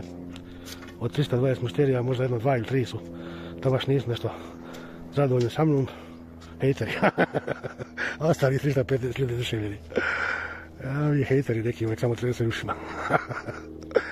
Oj, ja vidim ti kako se ja nasmijem gledajući našu YouTube scenu. Kako se nasmijem gledajući tu živokretnu koja ostala iza nas koji smo otišli. Kako se nasmijem. Tragikomično je to. Šta dominira tom našom dole YouTube scenom. Pa pošto tako taj neki izmed dominira, to odlučio sam ja se javno ukazati. Pa progovoriti tako par pametnih stvari, a ja ću držati više tema, pojmova. Evo recimo ljubav je lijepa tema i meni najvažnija, pametni ljudima najvažnija je biti nevoljen isto biti proklet. Neki koji vole religiju, recimo Boga, iskreno, pravi vjernici, oni mogu razumjeti. Ljudi koji imaju iskrenu ljubav, s kojom su već decenijama, oni mogu razumjeti. I tako, a ovi neki hejteri, koji je to izrađeni, su hejteri. A mrzitelji, jel, kako se prevelo, mrzitelji. A nije ja da mrzitelj, ako te neko kritizira, ako meni neko kaže pušiš majmune, svaka čast pravu si. Što piješ svaki vikend, popiješ... Ja, jel, zmija? Ja, jel, najviše koje volim? Najviše volim ono sa 48%. 2 pive, pa upravo su, nije ni to zavo. Što svezo 100 kila što ne šetaš okolo, i to je pametno. Sve ja prihvaćam. Pa i neki komentar koji kaže sve živo da mi psuje. Pa i to svačam, to je sve u tebi što imaš najbolje, ti to daješ vađe. Znači ta psovka podmukla, digava, jadna, bjedna, nepismena, vulgarna, to je ono što ti imaš, to je tvoj sastav. Od čega se sastiš. Znači pravim vjernicima, a pravim, znači 1-3%. Ima svaka čast. Otac mi je bio veliki vjernik, mama... 1-3%! Ne mogu ja vjerovati. Da ja trebam dati pare nekom šupku i da će mi biti onda mjesto rajo zagarantiran, jednostavno mozak, to ne može svat nikako. Kad smo kod tog šupka iz raja, što mu treba dati pare, pa da bi ti bilo zagarantirano mjesto, samo da jedan klipić kratki.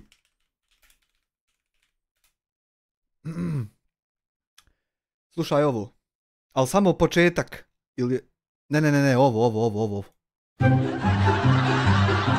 Daj ovo.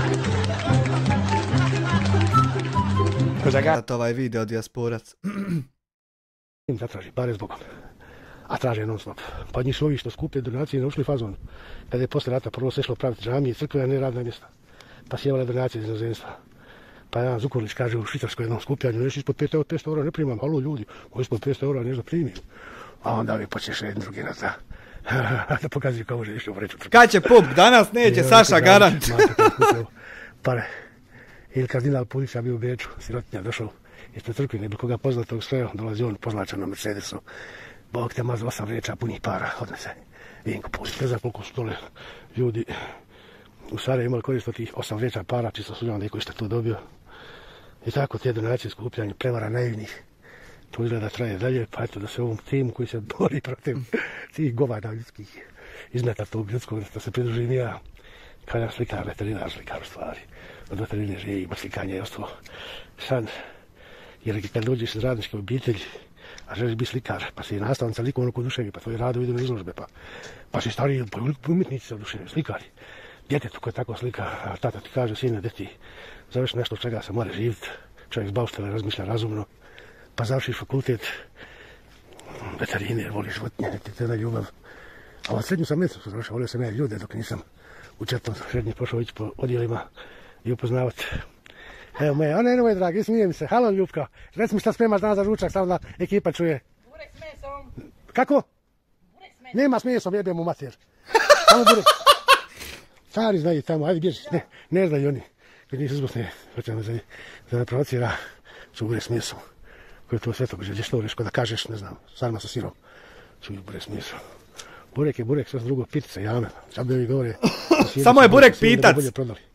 To je sjednica. To što ona izvara liči na bureku. Pa to je maska da bi se bolje prodala. Jer da stavi, recimo, natpis časni, pošteni, divni, ukusni burek. I da košta 5 eura. A da pored stave malim slovima bijedna, gigava, neukusna sjednica. 1 euro. Ne bi niko kupovao. Ako kad kaže burek pored bureka, kada su ravnopravni, kada su isto. Burek sa sirom, burek sa smiješom. Bio neko čovjek isto, ni nalik. Sjednica je sjednica, možete nju motak, možete nju kako hoćeš, sir je sir, brate. Možete sa sirom. I to važno stavije najjeftiniji sir. A meso je meso. I ne ide svinjetno u burek, zapamtite, ljudi dragi. Ne ide svinjetno u burek, ne more krmača u džamiju. Ne ide. Šta ide u burek, ide njevena junetina. 2 puta njevena, ako more, pomiješano sa lukom. Crvenim, može neko malo češnjaka staviti kreda radi, bijelog luka, ali ne mora. Ma ne znam, svako ni burek napraviti. Ostaviš mjesec, sat, dva da stoji, ostaviš ušku sat, dva da stoji nauljeno. Rastegneš ko plastiku, ko onu najlon. Da bude skoro prozirno. Zarovaš u rešu pečnicu, pol sata, zaliješ kasnije slanom, masnom, vodom sa malo putara. Ne mere krmača u džamiju. Tačno je doviđenja. Ta prdiš, burek sa sirom. Strašno. Eto i ta ljubav prema hrani, to je tema. To mi se dopada, taj hedonizam mi se dopada.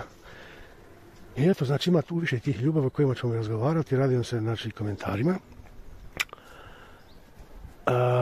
Vi hoćete da nisam neki govornik, puno ljepše pišem nego što govorim, ali eto, danas bude malo više u ovom timu koji se bori protiv jade i bijede i zla. Eto, za sad toliko, pa ćemo kroz komentare, kroz druge videe dirati tako razne teme, ali uvijek ćemo sad započeti sa finim stvarima kao što su ljubav, poštenje, iskrenost i tako te bitne stvari. Eto, toliko od mene u ovom sad videu, sve vas lijepo pozdravljam, s najnormalnim pozdravom, doviđenja. Dobro. Uj, vidi Zdenka. Evo, da ne bude, nemate, ne smijete. Lako, evo čovjek se pokazao. Da vidiš kako izgleda dijasporac. Eto. Dobro. Zapratite Zdenka Pecirepa, pretplatite se, 299 pretplatnika. Može li to na 1000 ići? Sad da vidimo šlag na tortu pa da se razilazimo. Moj dijasporac, pošto ja znam da ti mnogo, vidi ja budala vrati na početak, pošto ja znam da ti mnogo voliš SDA i te tamo hrđave propalitete izdajničke. Slušaj sad kako se oni ponašaju, a kako se ponaša neko drugi i ko o čemu priča. Pošto znam da nećeš tam da gledaš, a ovdje moraš gledati, ne? Igor Stojanović jučer je putem društvenih mreža optužio SDA da žele Islamsku republiku. Ima li neko da objasni? Molim te, samo Senade, nemoj strajk, molim te, hvala. Patriotizam SDA. Spremni su odreći se 78% teritorije države Bosne i Hercegovine da bi imali Islamsku republiku na 22% teritorije Agentica, samo malo agenticu sam zaboravio. Treba mi to da riješim pa ćemo nastaviti. Samo malo.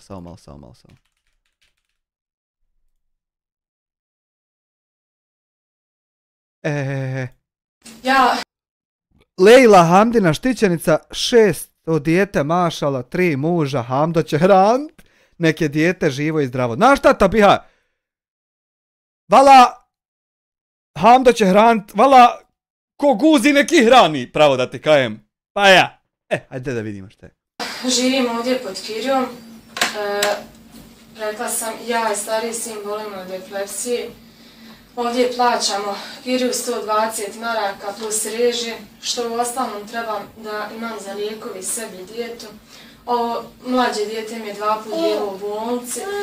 Njegov lijek košta 60 maraka zbog upali ključa i brohica, zato što u ovoj kući postoji vlaga. 2016. I to dijete guši, ja nemam od čega da živim. Od čega plaćate Kiriju te lijekove? Pomogne me Aldinka Maković, reću lično Aldine. tako. Ja sam za račune. Ja za Kiriju dadnem nekad 50, nekad 20, kako imam, žena me stvarno sačka jer ženu znam. Ti si bila u sigurnoj kući, zbog čega? Zbog nasilja u porodici od bivšeg svekra. Jest. Dobro, to nećemo o tome, to su bili vaši problemi. Gde nam kaži... Nasilje u porodici zbog bivšeg svekra.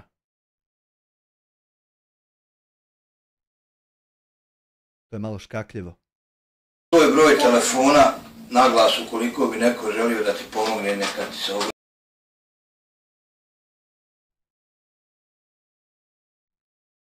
Gdje je 15.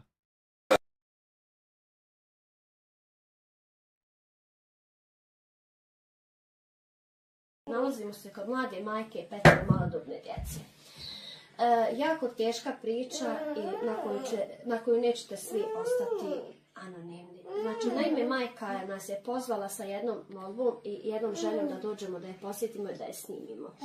Ovo je krajnji rok do kojeg je ona došla da nas zamoli jer je rekla da nikada se ne bi javila javnosti da se nije desilo ovo što se desilo. Njezina djeca i ona su gladni.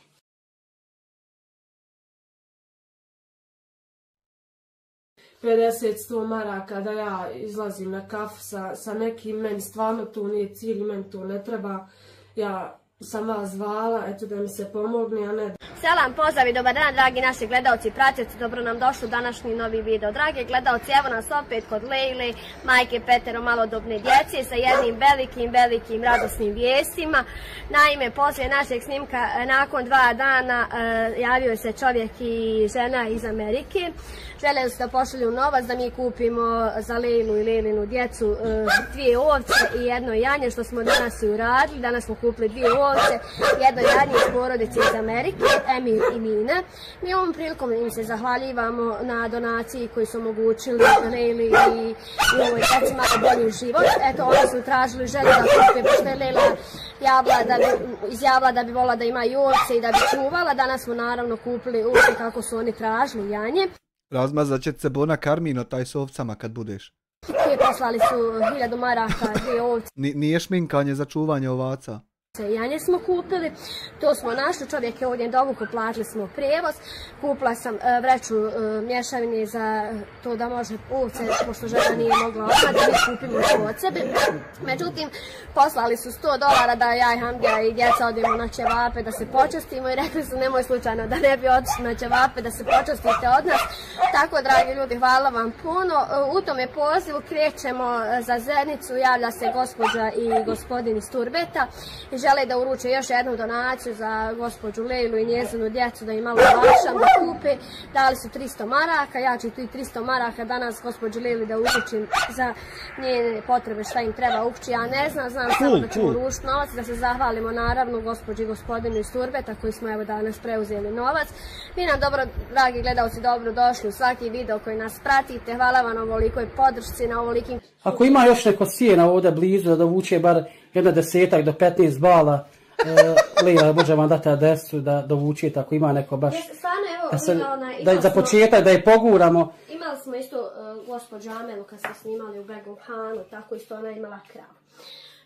I čovjek je se javio i kupio i hranu za kravu, bale velike, znači uvijek ima neko ko će pomoći, ko želi naravno pomoći. Dragi naši pratioci i gledalci, drago nam je evo što smo Lejlu oveselili na neki način, njezinu djecu, drago nam je što ste vi uz nas. Ja ću da pozovem opet ljude koji žele naravno pomoći Lejli i njezinoj djeci, mogu svratiti u Zenicu Janjiće, mogu naravno i da pošalju Vesterna Milčina. Znači, ovo je za Gondžija što je dršću par sekundi i najebo za čitav život, dobro? Žele ili ličnu prehranu kako god, uglavnom da li sad za ovce, za janjad ili da li žele namirnice za djecu, to je vaša odluka. Nadam se ako bude da će biti još ljudi, ako je kratko vrijeme kako smo objavili prvi i drugi snimak. Trudit ćemo se da Lejli pomognemo na neki način, nadam se ako bude da se neće nam obiti o glavu ko što se kod pojedini obilo, ali neće sigurno. Lejla je jedna skromna žena jer sam stvarno vidjela sa njom i kad pišem i tako i ne tražim ništa. Jeste, i ovdje se nećete pogriješiti sigurno. I kad sam sa njom komentarsala za ovce, rekao ako Bog da ako se javi, kaže ma nemoguće je tu, ko će kupiti danas ovcu jer veliki je 100 maraka, međutim eto desilo se tu, nije 100 već je 1000. I tako da uvijek ima dobri ljudi, ja vam se želim... Bil vam pasao jedan pasat, pa normalno bi pasao, ne bi se zvao pasat da ne paši. Naravno još jednom zahvaliti, svi budete uz nas ko što ste i dosta, svi like, Gotovo. Dobro. Draga Lejla, u tebe pasat ljepši nego u mene, jebote. Da se vratimo na završnicu naše večere. Šta kaže SDA MDMA, propaliteti iz SDA, šta kažu? Bosne i Hercegovine. Koji to mozak vodi? Uslijedile su žestoke reakcije brojnih funkcionera prozvane stranke i funkcionera drugih stranaka, ali ne samo njih. Društvene mreže, pogotovo X, dovedene su do usijanja. Među prvima je reagovao Emir Hadžihafizbegović. Ološu pokvareni. Da SDA nikada nije pravila Islamsku republiku najbolje može posvjedočiti kolega Stojanović, koji se ne može požaliti da je na bilo koji način bio diskriminisan. Čak naprotiv, promijenio je niz radnih mjesta u javnom sektoru o kojima su mnogi Bošnjaci mogli samo maštati. Kolega Stojanović u svojstvu vojnika Armije Republike Bosne i Hercegovine može da svjedoči i na okolnosti da nikada i niko nije kazao da se bori za Islamsku republiku, već za Republiku Bosnu i Hercegovinu. Optužbu koju je Stojanović danas izrekao, već nekoliko puta je izrekao HDZ. Jedina razlika je u procentima. Stojanović kaže 22, Čović kaže 100%. Razilaze se u procentima, ali dijele mišljenja o karakteru države. Ako SDA bude, to je islamska država. Čović je to rekao prije 4-5 godina, sada je to Stojanović ponovio. SDP i trojkaši pod palicom ambasada te Čovića i Dodika upravo prave veliku Srbiju i veliku Hrvatsku na teritoriji cijele Bosne i Hercegovine. U tome prednjače islamofobi sa 0% mozga, ali i ostatak daje svoj doprinos pristajući da bude dio tih struktura. Koliko moraš biti umno i politički ograničen, toliko moraš biti i pokvaren da bi ovo izjavio moj deda Mraze Igore. Pa da smo se tako odricali teritorije po vašem receptu, danas ne bi imali nikoga u RS-u ko se naziva probosanskim, šta god to značilo. A možda bi tebi to i... Evo viš dijasporac, od ovih debila što ih sad ova lista, od ovih propaliteta, ovih klošara, jedino sti gori. Jedino sti gori od njih. Tebe da nema, oni bi bili najgori. Evo ovaj šljam, ovo što idu ove slike. Ovi glupsoni, ove propalice. I odgovaralo. I rospije. Propalice i rospije. Spisak propalica i rospija. Jer previše je Srba u SDP-u pa postaje problematično.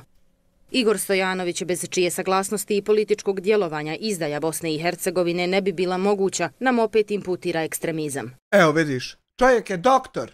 Ali obzirom da je SDA doktor, on ovdje koristi riječ imputira. I-M-P-U-T-I-R-A. Zato što je seljačina zaostala, nenormalna. I on je naviku koristiti ovu riječ, pritom ne znajući da je ona nastala od engleske riječi input. I-N-P-U-T, a ne I-M-P-U-T. Propali doktore, seljačino glupa. Niko ti ništa ne imputira, nego inputira. Za njega biti musliman znači biti ekstremista. Njegove kvalifikacije ne podsjećaju ni na šta drugo nego na genocidne prijetnje, jer slične izjave su izricane u osvit agresije. Evo da je Igor još malo im izvadio živce, ovaj bi mu počeo familiju i mater sovat. Za sad neće, jel? Na Bosnu i Hercegovinu. Sram te bilo, Igore Stojanoviću, na top listi najsramnijih, najodvratnijih, najpodlijih, najprljavijih i posebno najštetnijih političkih. Viš koliko goleme riječi, a mogu mi šta je ovaj sve pokru? Mogu samo mislit. Laži izrečenih od Dejtona do ovoga časa, izjava Igora Stojanovića. Rat na društvenim mrežama nastavio se i među simpatizerima SDA. Igor Stojanović je obrijana komunjara i obrijani četnik. Gore od četnika je to što je i komunjara. Eto vidiš ti ovi degenerika propali. Znači bolest vlada. I oni kad propadaju, bolest i dalje vlada. Propali degeneriče, Sara Grahić, u stvari Rospija, ti si žensko. Propala Rospico, Sara Grahić, jeboti mater ovaj sa profilni što je prodao izdo Srebrenicu, Ali Izetbegović, jedan od najvećih izdajnika Bošnjaka ikad. Propala Rospica, eto. Ovo je napad na bošnjačko, patriotsko i generalno islamsko biće u Bosni i Hercegovini koji su doživjeli kataklizmu od svojih komšija, susjeda. Svakakvog se jada izrodilo u Sarajevu. Pročitajte, važno je znati i shvatiti na koji način nas pripremaju za getoizaciju i palestinizaciju i kako su podle i opasne. Jasmina Mujezinović, mrš u Jemen pa tam budi palestinizirana, pička ti materina bolesna. Mrš u Jemen. Mrš. izjave Trojkinog Igora iz skorašnja Zeničkog Fujde. Zanimljiv je podatak da u odbranu Igora Stojanovića na društvenim mrežama niti javno niko nije stao, čak ni stranačke kolege.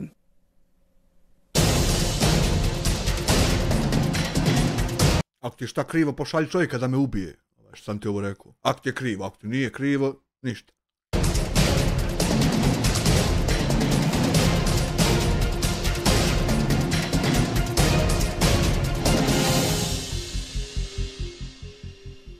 Igor Stojanović je potpredsjednik Federacije. Uživo. Dobro večer, Igore. Dobro večer vama i gledalcima.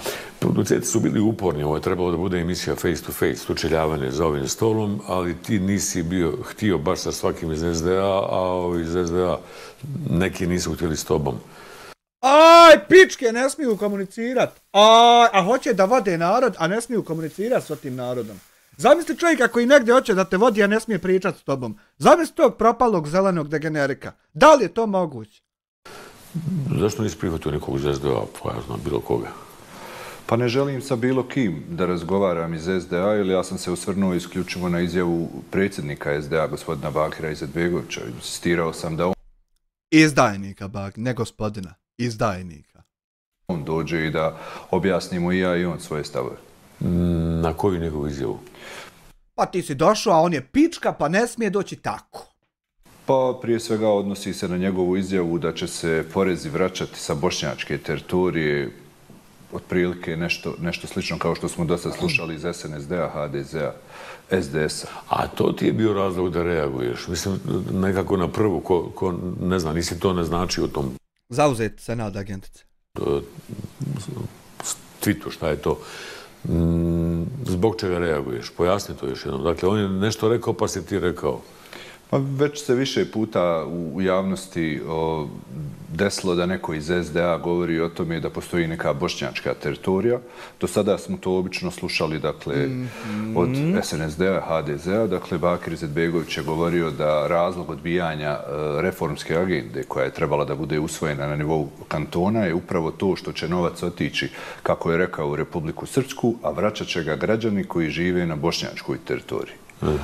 Dakle, to je razlog moje reakcije na kojem sam ja napisao da li neko ima mozga ovdje da nakon svih napada na Bosnu i Hercegovinu u kojoj se govori o srpskoj teritoriji, o hrvatskoj teritoriji, o BiH gasu koji nema pravo da provede neke svoje projekte kao da nije firma za cijelu Bosnu i Hercegovinu, da sada odjednom dobijamo i tu neku bošnjačku teritoriju koja ide direktno u prilog tim politikama. Od svih ovih reakcija ima tu mnogo pljuvanja.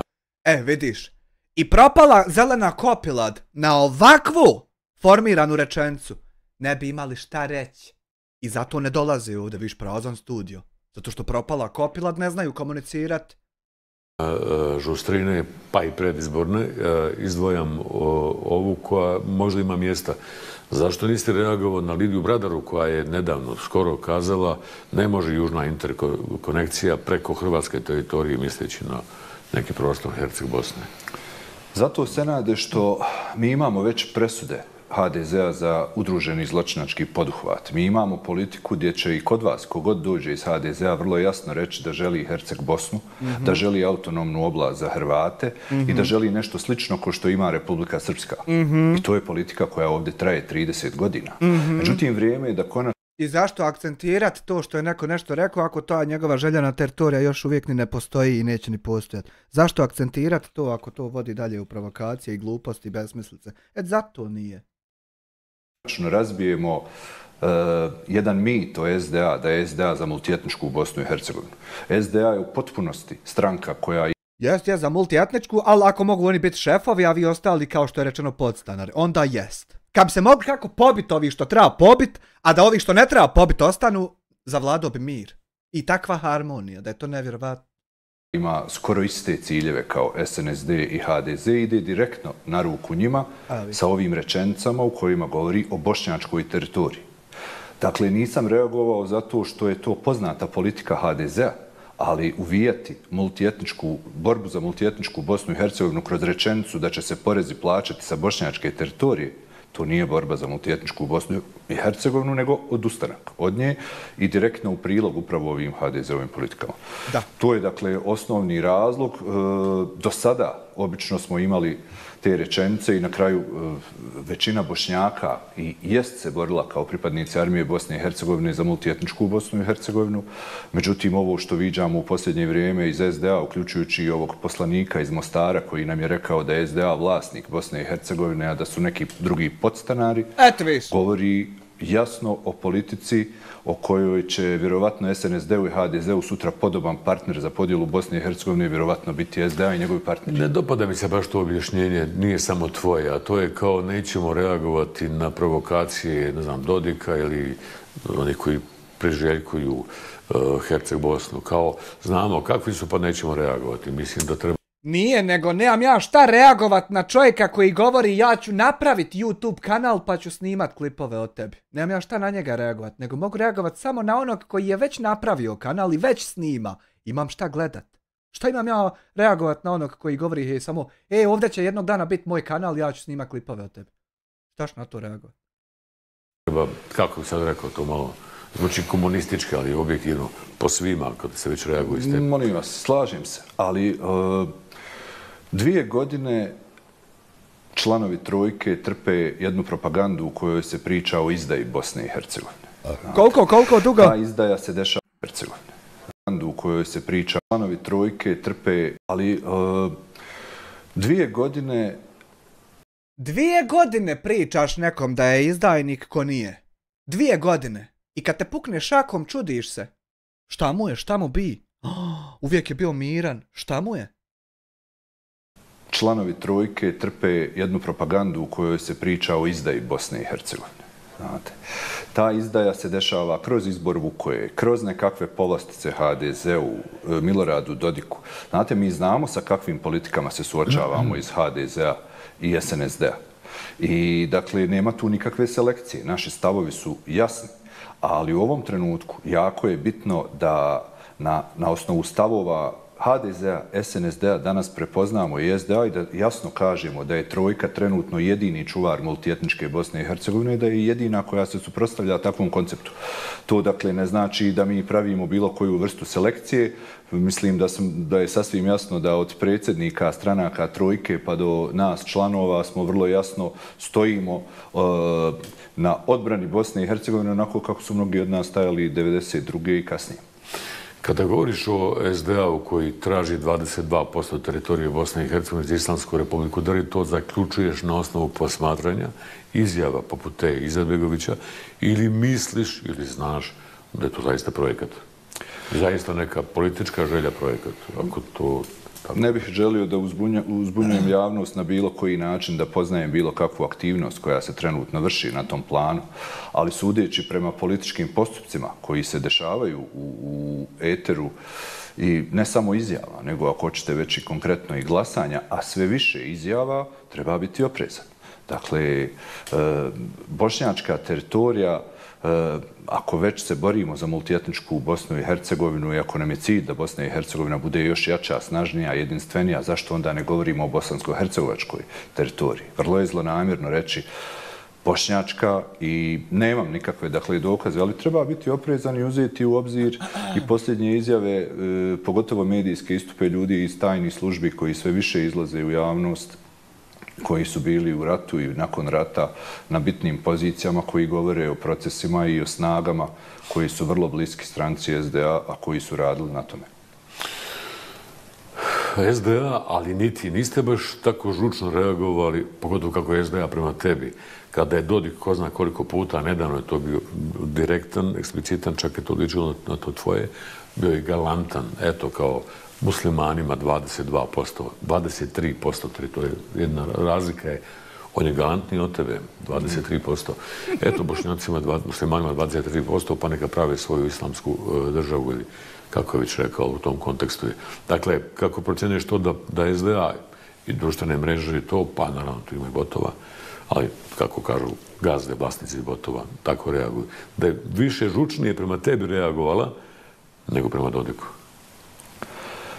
Nije mi uopšte to čudno. Ako pogledate političku praksu kroz istoriju, vidjet ćete da je SDA glasala za delegate SNSD-a Eki, imaju u nas asfaltine, ne asfaltira se. Prije nego za, recimo, Zlatne Ljiljane iz SDP-a. Vidjet ćete da je glasala čak i za neke ratne zločince, recimo Velibora Ostojića.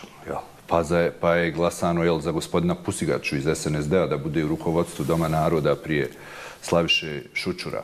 Dakle, nije mi to čudno, pa čak izjednačavanje pri formiranju vlade federacije svih članova trojke da su izdajnici, da su isti kao Milorad Dodik ili kao četnici i ustaše je upravo ta vrsta politike u kojoj je njima prihvatljiviji neko ko je u potpunosti neprijatelj i ko je ovako kroz priču o bošnjačkoj teritoriji može biti puno pogodniji partner da niko ne dira ničiju teritoriju. Kako reaguješ lično? Koliko te pogađa? Da li te pogađa kada ti kažu jedan glumac ti rekao ološu jedan, pa onda su ti kazali da te nazivaju. Pa kako da ga pogodi kad je taj glumac za sva vremena izgubio taj element da ikog boli kurac, šta će on reći? Eto, nikog ne boli kurac, zamisli. A on je to izgubio time što je postao dio SDA. I more reći šta hoće, kao da je vjetar puhnuo. Znaš koliko je to lijepo?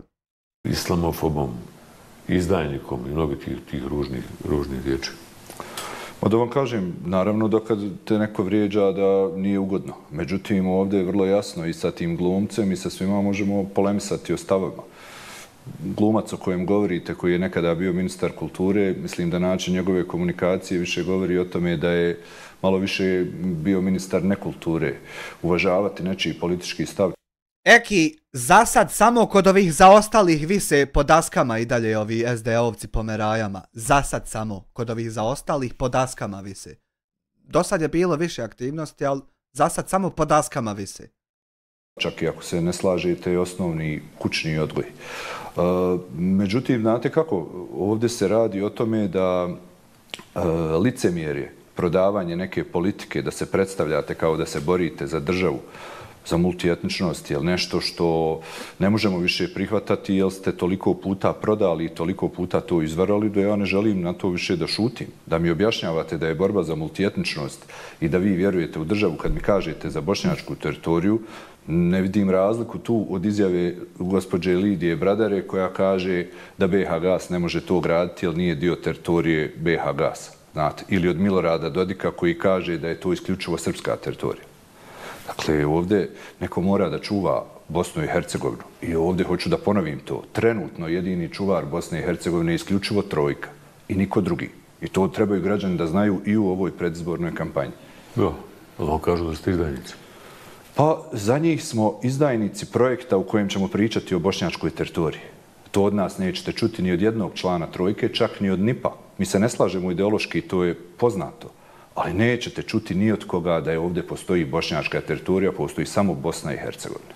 Taj se rat, ako ti to možeš nazvati, imaš to iskustvo napada, prenio i na ulice, popodne si u jednoj izjavi za Raport.ba rekao da si sreo neke SD-ovce na ulici da su ti dobacivali. Koga i šta? Da, sreo sam gospodina Kapidžića, predsjednika kantonalnog odbora Sarajevo, sa nekim ljudima iz SD-a koji ne poznajem.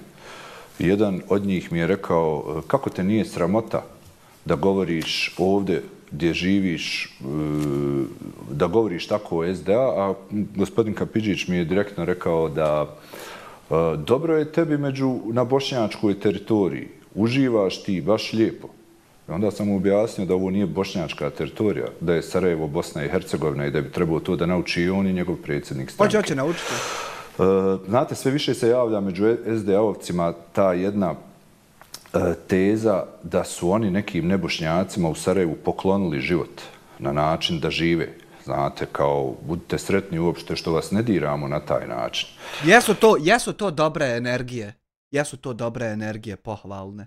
Ja ne razumijem takvu vrstu politike. Znate, ja sam rođen u Sarajevu, živim 49 godina u Sarajevu, da meni pokloni nešto SDA, pa prije svega bi ja trebao reći da sam ja taj neko ko se zajedno sa Kapidžićem borio za neke vrijednosti da Bošnjaci ne budu pobijeni onako kako su pobijeni u Srebrenici. Dakle, boriti se zajedno da za Bosnu i Hercegovinu je bio moj cilj 1992. i danas. Danas da nekog meni govori da mi je poklonio u mom gradu gdje živim cijeli život neki način da pričam o demokratiji, o političkim stavovima, nema tu nikakvog poklona. Ovdje se dakle radi o iskrivljavanju teze zašto smo se borili. Dakle, ovdje su ljudi spremni da se odreknu ostatka Bosne i Hercegovine, govorimo o ljudima iz SDA, da se odreknu na način da je ko biva ne može se to promijeniti i pristaćemo na ovo što je trenutno tu, pa ćemo i mi zvati ovu teritoriju kako bi zaštitili makar ovih nekih 22-4%. Dakle, to znači odustanak od toga da sutra neki Bošnjak i Hrvat mogu doći u Banja Luku i biti izabrani sutra kao članovi predsjedništva istog grada.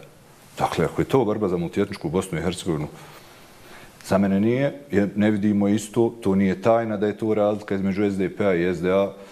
Mislim da su to jasne razlike i mislim da konačno treba reći ko se tu bori za državu, a ko se bori isključivo za jedan narod na, ja bih rekao, dodikovski način. I zato njih smatram izdajnicima. Da li ste nekada čuli iz SDA da neko... Ne bore se oni za narod, nego se bore za očuvanje pozicija lopovima, jer ako bilo ko drugi na te pozicije dođe, dobit će uvid u tokove i onda bi mogao taj uvid dati dalje na veći uvid drugim ljudima i raspada se kula od karata, dio po dio. Mislim, raspaće se sve jedno, ali uspori proces koliko možeš. Kakva odbrana, kakva pička materna. Neko kaže, neka se i Hrvati vrate u Banja Luku ili u Višegrad ili u neki drugi grad. Isključivo ćete iz SDA čuti o povratku Bošnjaka. Zašto to govorim? Pa govore zato što njihov koncept jeste da su oni bošnjačka stranka. Pa ne govore ni Hrvati da bi trebalo da se vrate HDZ, da bi trebalo da se Hrvati vrate u Banja Luku. Apsolutno ne govore. Zašto ne govore? Pa zato što su to nacionalne stranke koje vode računa isključivo o jednom narodu, odnosno o svojim članovima koji su tu, jel, usko.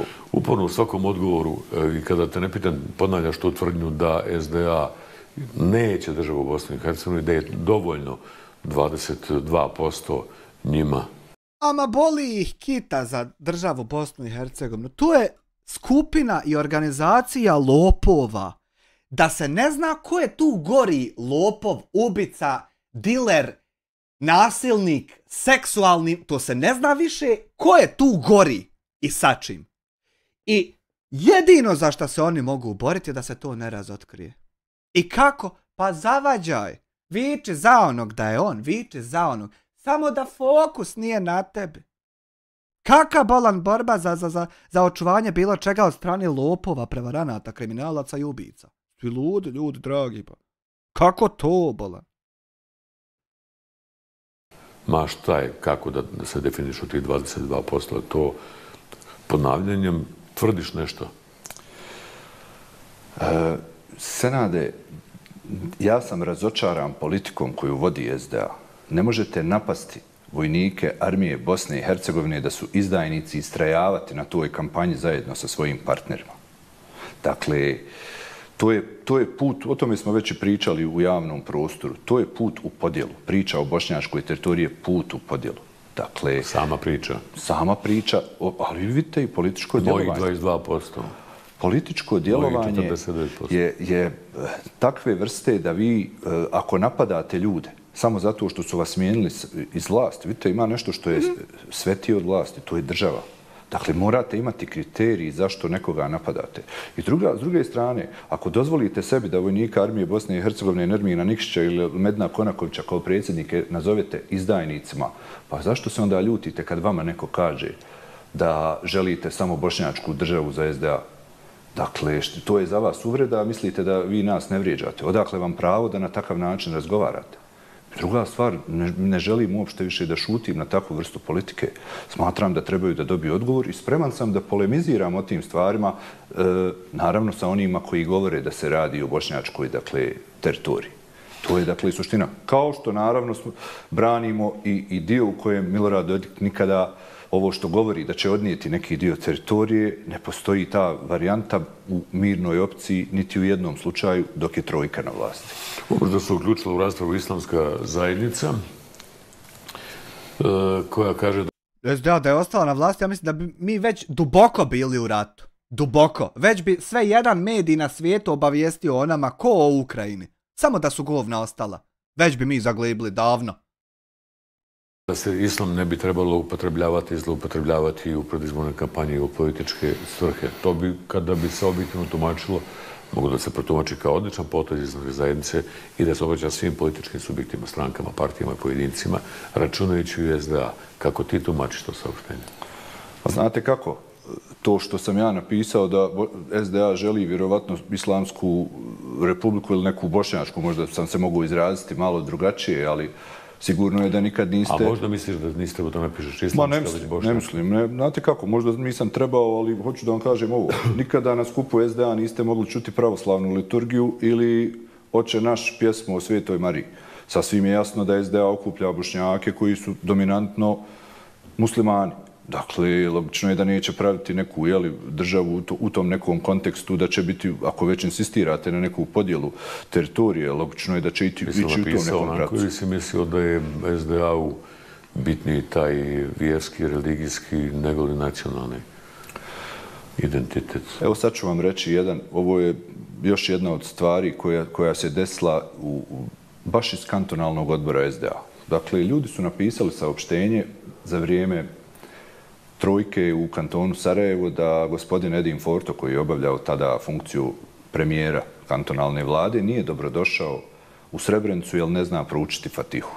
To je također vjerski molitva koja bi trebala, koja se veže za vjeru, za islam. I vidite, to je zvanično saopštenje stranke kantonalnog odbora SDA koje kaže da nije dobrodošao zato što ne zna proučiti Fatihu. Nisam čuo nikoga iz islamske zajednice da je reagovao na taj način što se zloupotrebljava u tu svrhu vjera da neki Edin koji ne zna proučiti nije dobrodošao da oda počast žrtvama genocida u Srebrenicu. Marš u Jemen! Pa ćeš tam morat to znat proučit. Marš u Jemen i tam se raznosi. Znate, to mi puno govori o tome na koji način funkcioniše i SDA. I evo moram reći ovom prilikom da je čak na to vrstu saopštenja reagovao isključivo pojedinac, gospodin Kapidžić, koji je kritikovao SDA zbog takve saopštenja, ali koje je oficijalno izašlo u ime tog kantonalnog odbora. Znate, dakle, sve te poruke koje sve češće dobijamo iz SDA djeluju na...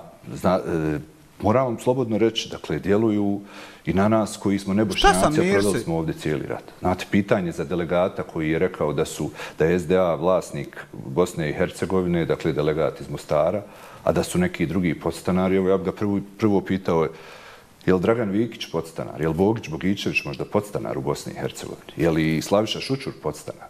Dakle, ne voditi računa o ljudima... Ja sam podstanar u svog oca u kući. Nije me još izbacio.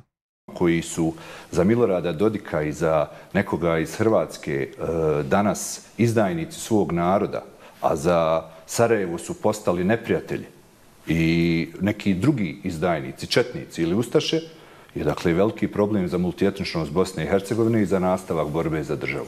O tome se mora računa voditi i o tome mora voditi računa i SDA, ali očigledno da ih to ne zanima i zato mislim da ih treba jasno svrstati da oni nisu stranka koja se bori za multietničku Bosnu i Hercegovinu onako dosljedno kao što to radi trojka. Izdvajamo od tih partijskih reakcija iz SDA Irina Ramića, koliko moraš biti umno i politički ograničen, toliko moraš biti i pokvaren da bi ovo izjavio moj deda Mraze Igore. Znači, možda nije to samo izborna kampanja, ko zna šta je to, politički mentalni sklop ili namjera da se baš ovako dobro grubo ideju. Pa svi su reagovali iz SDA, vidim da sam ih isprovocirao do maksimuma od ovog gospodina Hafsibegovića,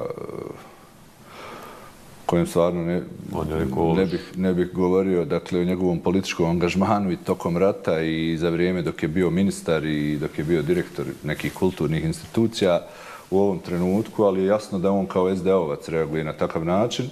Ono što je sporno kod izjave gospodina Ramića, kojeg ste spomenuli, koji je potpredsjednik SDA, koji, zamislite, kritikuje situaciju u kojoj se Srbi u Banja Luci učlanjuju u SDP.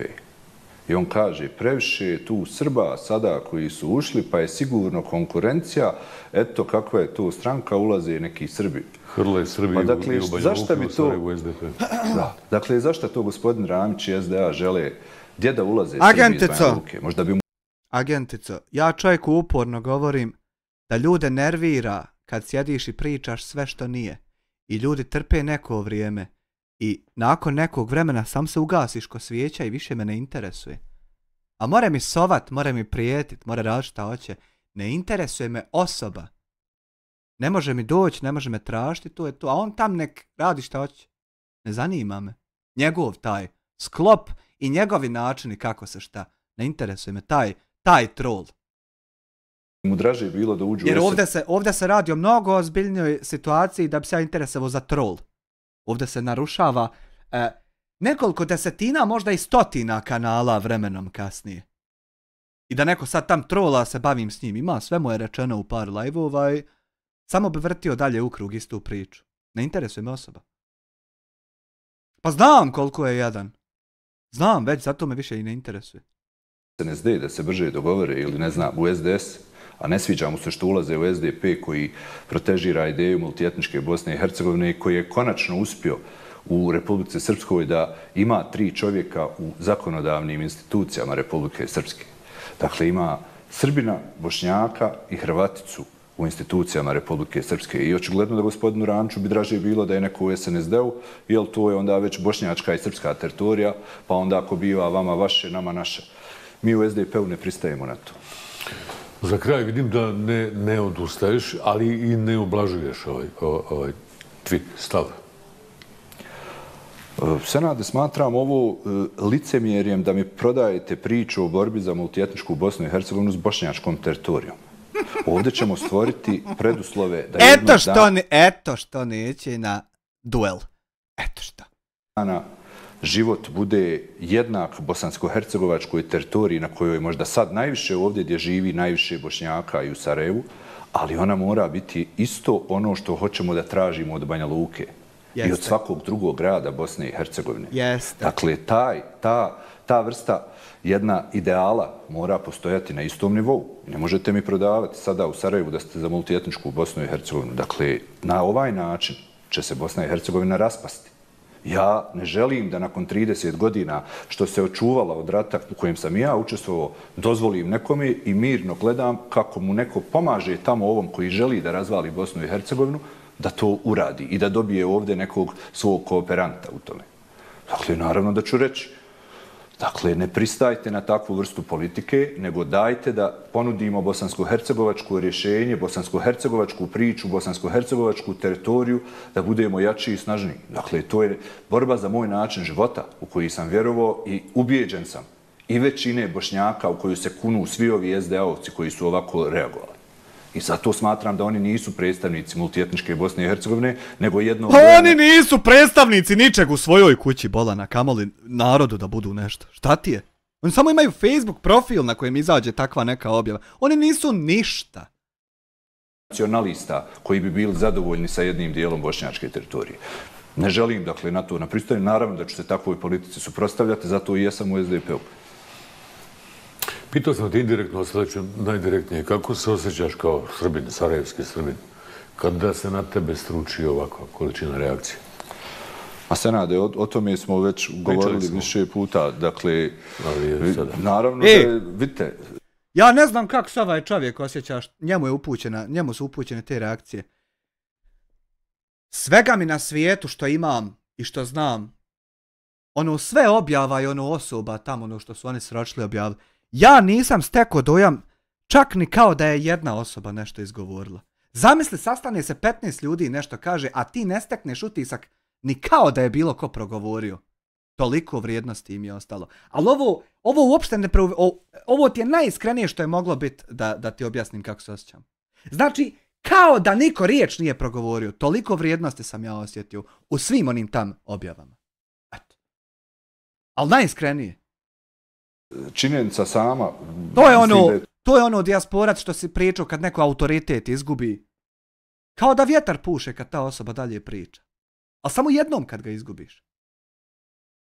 To jasno, objašnjavali smo to više puta. Sama činjenica da se nismo izborili za jednakopravnost, da ne dobijamo Bošnjaka i Hrvata iz Banja Luke, da ga ne možemo glasati i da Bogić Bogićević ne može ili ne znam ja, ne mogu biti kandidat za člana predsjedništva, pristali smo na diskriminaciju. To nije bilo prije 30 godina, prije Daytona. Dakle, ta činjenica je proizvela, kao i ove agresivne politike, da imate danas sve više etnički čistih teritorija za razliku od prije rata. Dakle, osjećam se da je moj način života u kojem, znate, mene neko optužuje da sam nacionalista, da mrzim, da sam islamofob, da sad ne pričam o nekom svom privatnom životu, o situaciji kroz koje sam prolazio životno i sad ja treba da objašnjavam, znate, šta je u životu kao 30 godina sam se ja sad prikrivao da Bošnjacima ovdje nešto podvalim, znate. Dakle, ovdje je borba za način života koji neko hoće da mi promijeni zato što mu je interes, znaš, da on okalja svakog onog koga je smijenio sa vlasti. I nemojte da se lažemo, osim što sam 2 puta bio dio većine u kantonu Sarajevo gdje smo smijenili SDA nakon 8 godina, uspjeli smo to i nakon 20 godina mojim potpisom kao potpis. Smijenili SDA, to je muzika za moje uši. Kao da mi je neko pustio. Kao da sam na filharmoniji kad to izgovoriš. Predsjednikom federacije, dakle ja jesam možda u tom slučaju neka personifikacija koju sada treba agresivno napasti jer je između ostalog promijenjena vlast. Ono što je moj zadatak i pogotovo mojih kolega koji se nalaze u vladi federacije, vladi kantona je da pokažemo građanima da radimo bolje, da se nešto dešava. I moram iz te strane reći da bi sve moglo ići puno bolje. I da pokažemo upravo da bismo ovaj dio segmenta trojke koji brani multietničnost pokazali i kroz rad. Da to nije nacionalizam ili lopovluk kao što je veza do sada bila, korupcija, nego da je to multietničnost, država Bosne i Hercegovine, da je to tramvaj, autobus, reforme, ulazak u Evropsku uniju, NATO, da je to neki put na kojem insistiramo i na kojem radimo, na kojem smo napravili više koraka nego...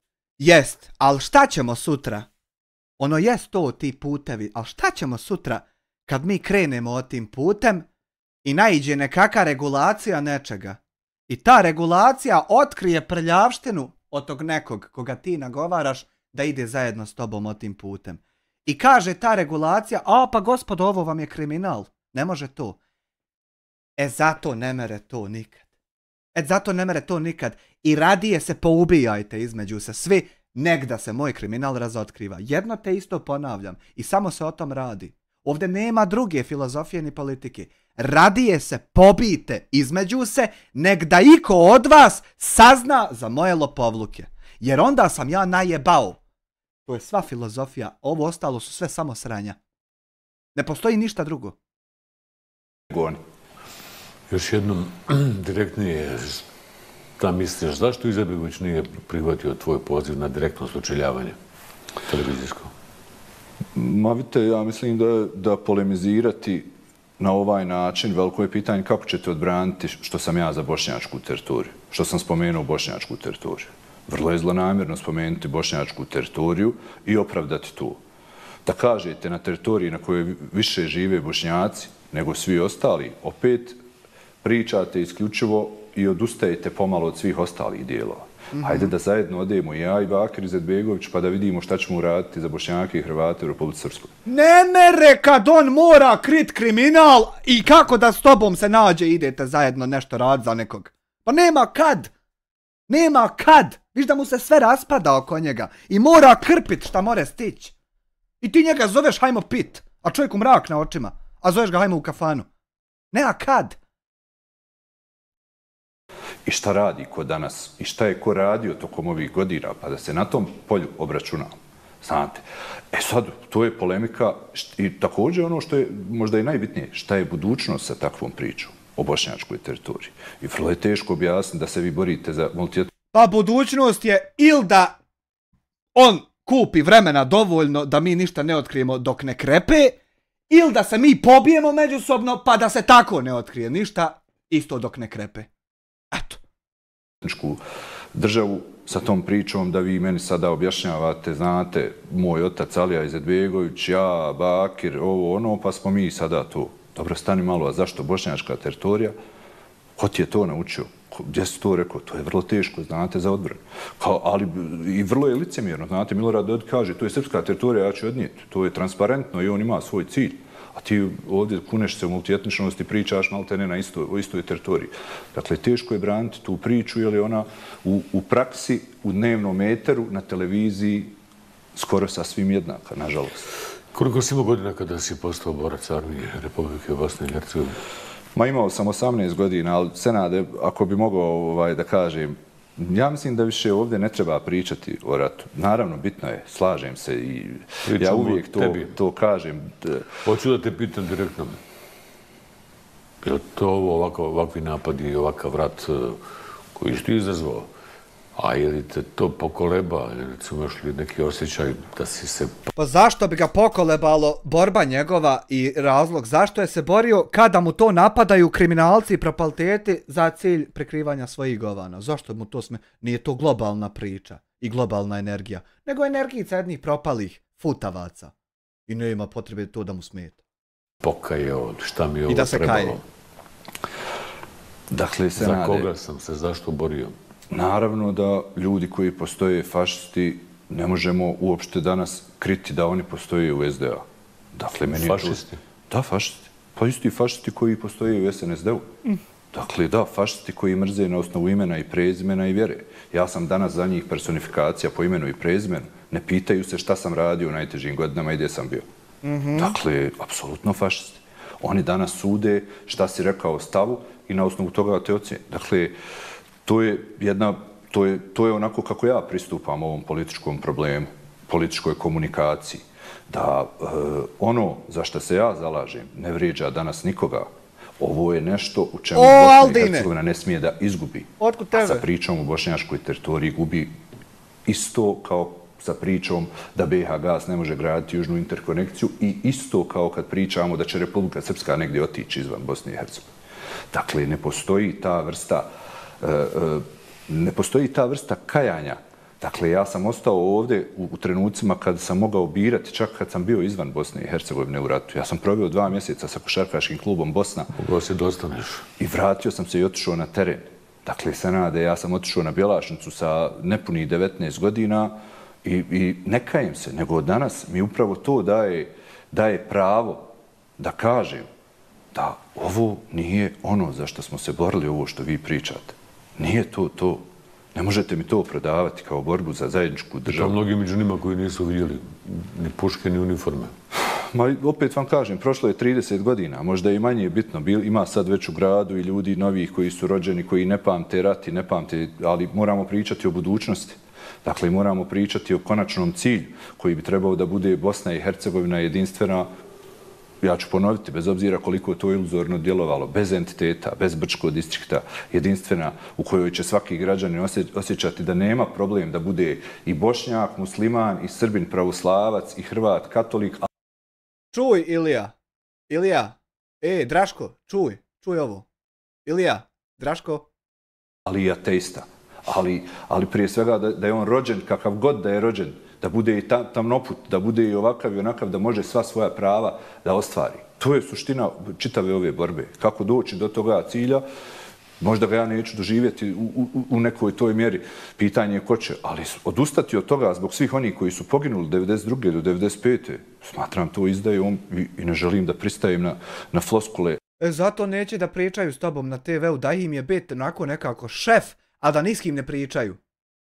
Koje kakvih ideala u bošnjačkoj teritoriji danas, 2024. da mi neko obrće teze za rat. Znate, i svi ovi iz SDA koji su se javili. Ne želim na to pristati. Da li kažeš da se stvar nisi pokajao, već da insistiraš na tim principima, pa i na zakljetvi armije Republike BiH za slobodnu, jedinstvenu, zajedničku demokraciju? Čuj, Ilija, Igora Stojanovića kako govori. Pusti se, poslušaj. Suverenu Bosnu i Hercegovinu. Ostajem dosljedan toj borbi. Dakle, vidite, to sam rekao jednom SDA-ovcu pri razgovoru nakon svih ovih teških tema. Kako nakon priče o izdajništvu trojke očekujete da sutra zajedno branimo Bosnu i Hercegovinu? Da ja tebi okrenem leđa u rovu? Izvini, molim te, ti me nazivaš izdajnikom. Pa ja sada znam jasno sa kim ovdje mogu braniti multietničku Bosnu i Hercegovinu. Samo sa članovima trojke. Samo sa svojim savjetom. Ja mislim kad bi se dijasporac i ja zajedno našli u rovu, on bi meni dao da jedem, pitao me jesam dobro, sjeo po priču, sami da smo, da nema niđe nikog. I ja kad bi se okrenuo, on bi pazio na mene. Ono da mi ne bude ništa. Ja mislim da bi to bilo. Zato što smo ono moji, ja i on. Naši, jedan drugom. Draganom Vikića. samo sa ljudima koji danas ne vrijeđaju nikoga, nego poštuju postulate iz rata. Sa ovima? Ne, morat ćemo vas staviti tamo na ovu stranu s kojima ste vi spremni da dijelite neke stvari, pa ćemo onda pričati o izdaji, pa ćemo onda pričati o tome kome se može vjerovati i zašto se vi borite. To nije smiješno, ali to ima kao kada bi izbio, nastavio se rat, gluho je bilo, onda bi prvo bio međubošnjački, međusrpski, međuhrvatski partijski rat, pa onda... Pa i ti bi njega pazio. Pa ja njega bi, ali ja za njega kad govorim, onda sam sarkastičan. Što kao finale. Hvala Igore. Hvala na pozivu. A ovo je gotovo. Stojanović, potpredsjednik Federacije, ostanite s nama, CD za par minutica. Eto ako je. Nemoj, molim te, Senade, strajk udarat. Molite, brat, nemoj strajk udarat, smiju se reakcije rad. Hvala. A ti, dijasporac, ja ti sinoć rekao da ti, brate, opet sutra, i evo ti si opet danas, sutra, danas, i evo i ja sam isto danas. Pa ti, brate, opet sutra! Pa da i ja isto opet mogu sutra, ovo da ne mogu opet PUBG-a. A možda radi dijasporac na tom da izgubim PUBG partnerstvo, pa konta, ako budem ja ovako reagovao na njega, neću live-at PUBG-a, pa će mi... Možda je to tajni projekat. Nije mi to ni na palo. Ništa, šta je da je, ti dijasporac, sutra opet, pa ću i ja jebi ga sutra opet. Eto. A sad za laku noć. Jedna pjesma svim uvaženim članovima.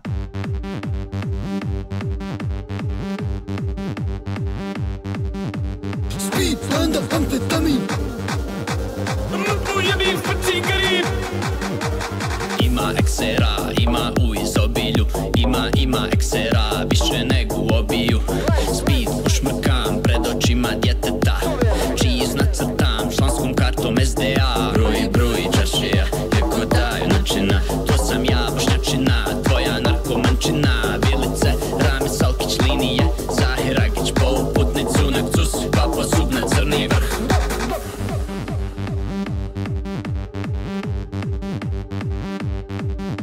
Speed, stand up, amfetamin.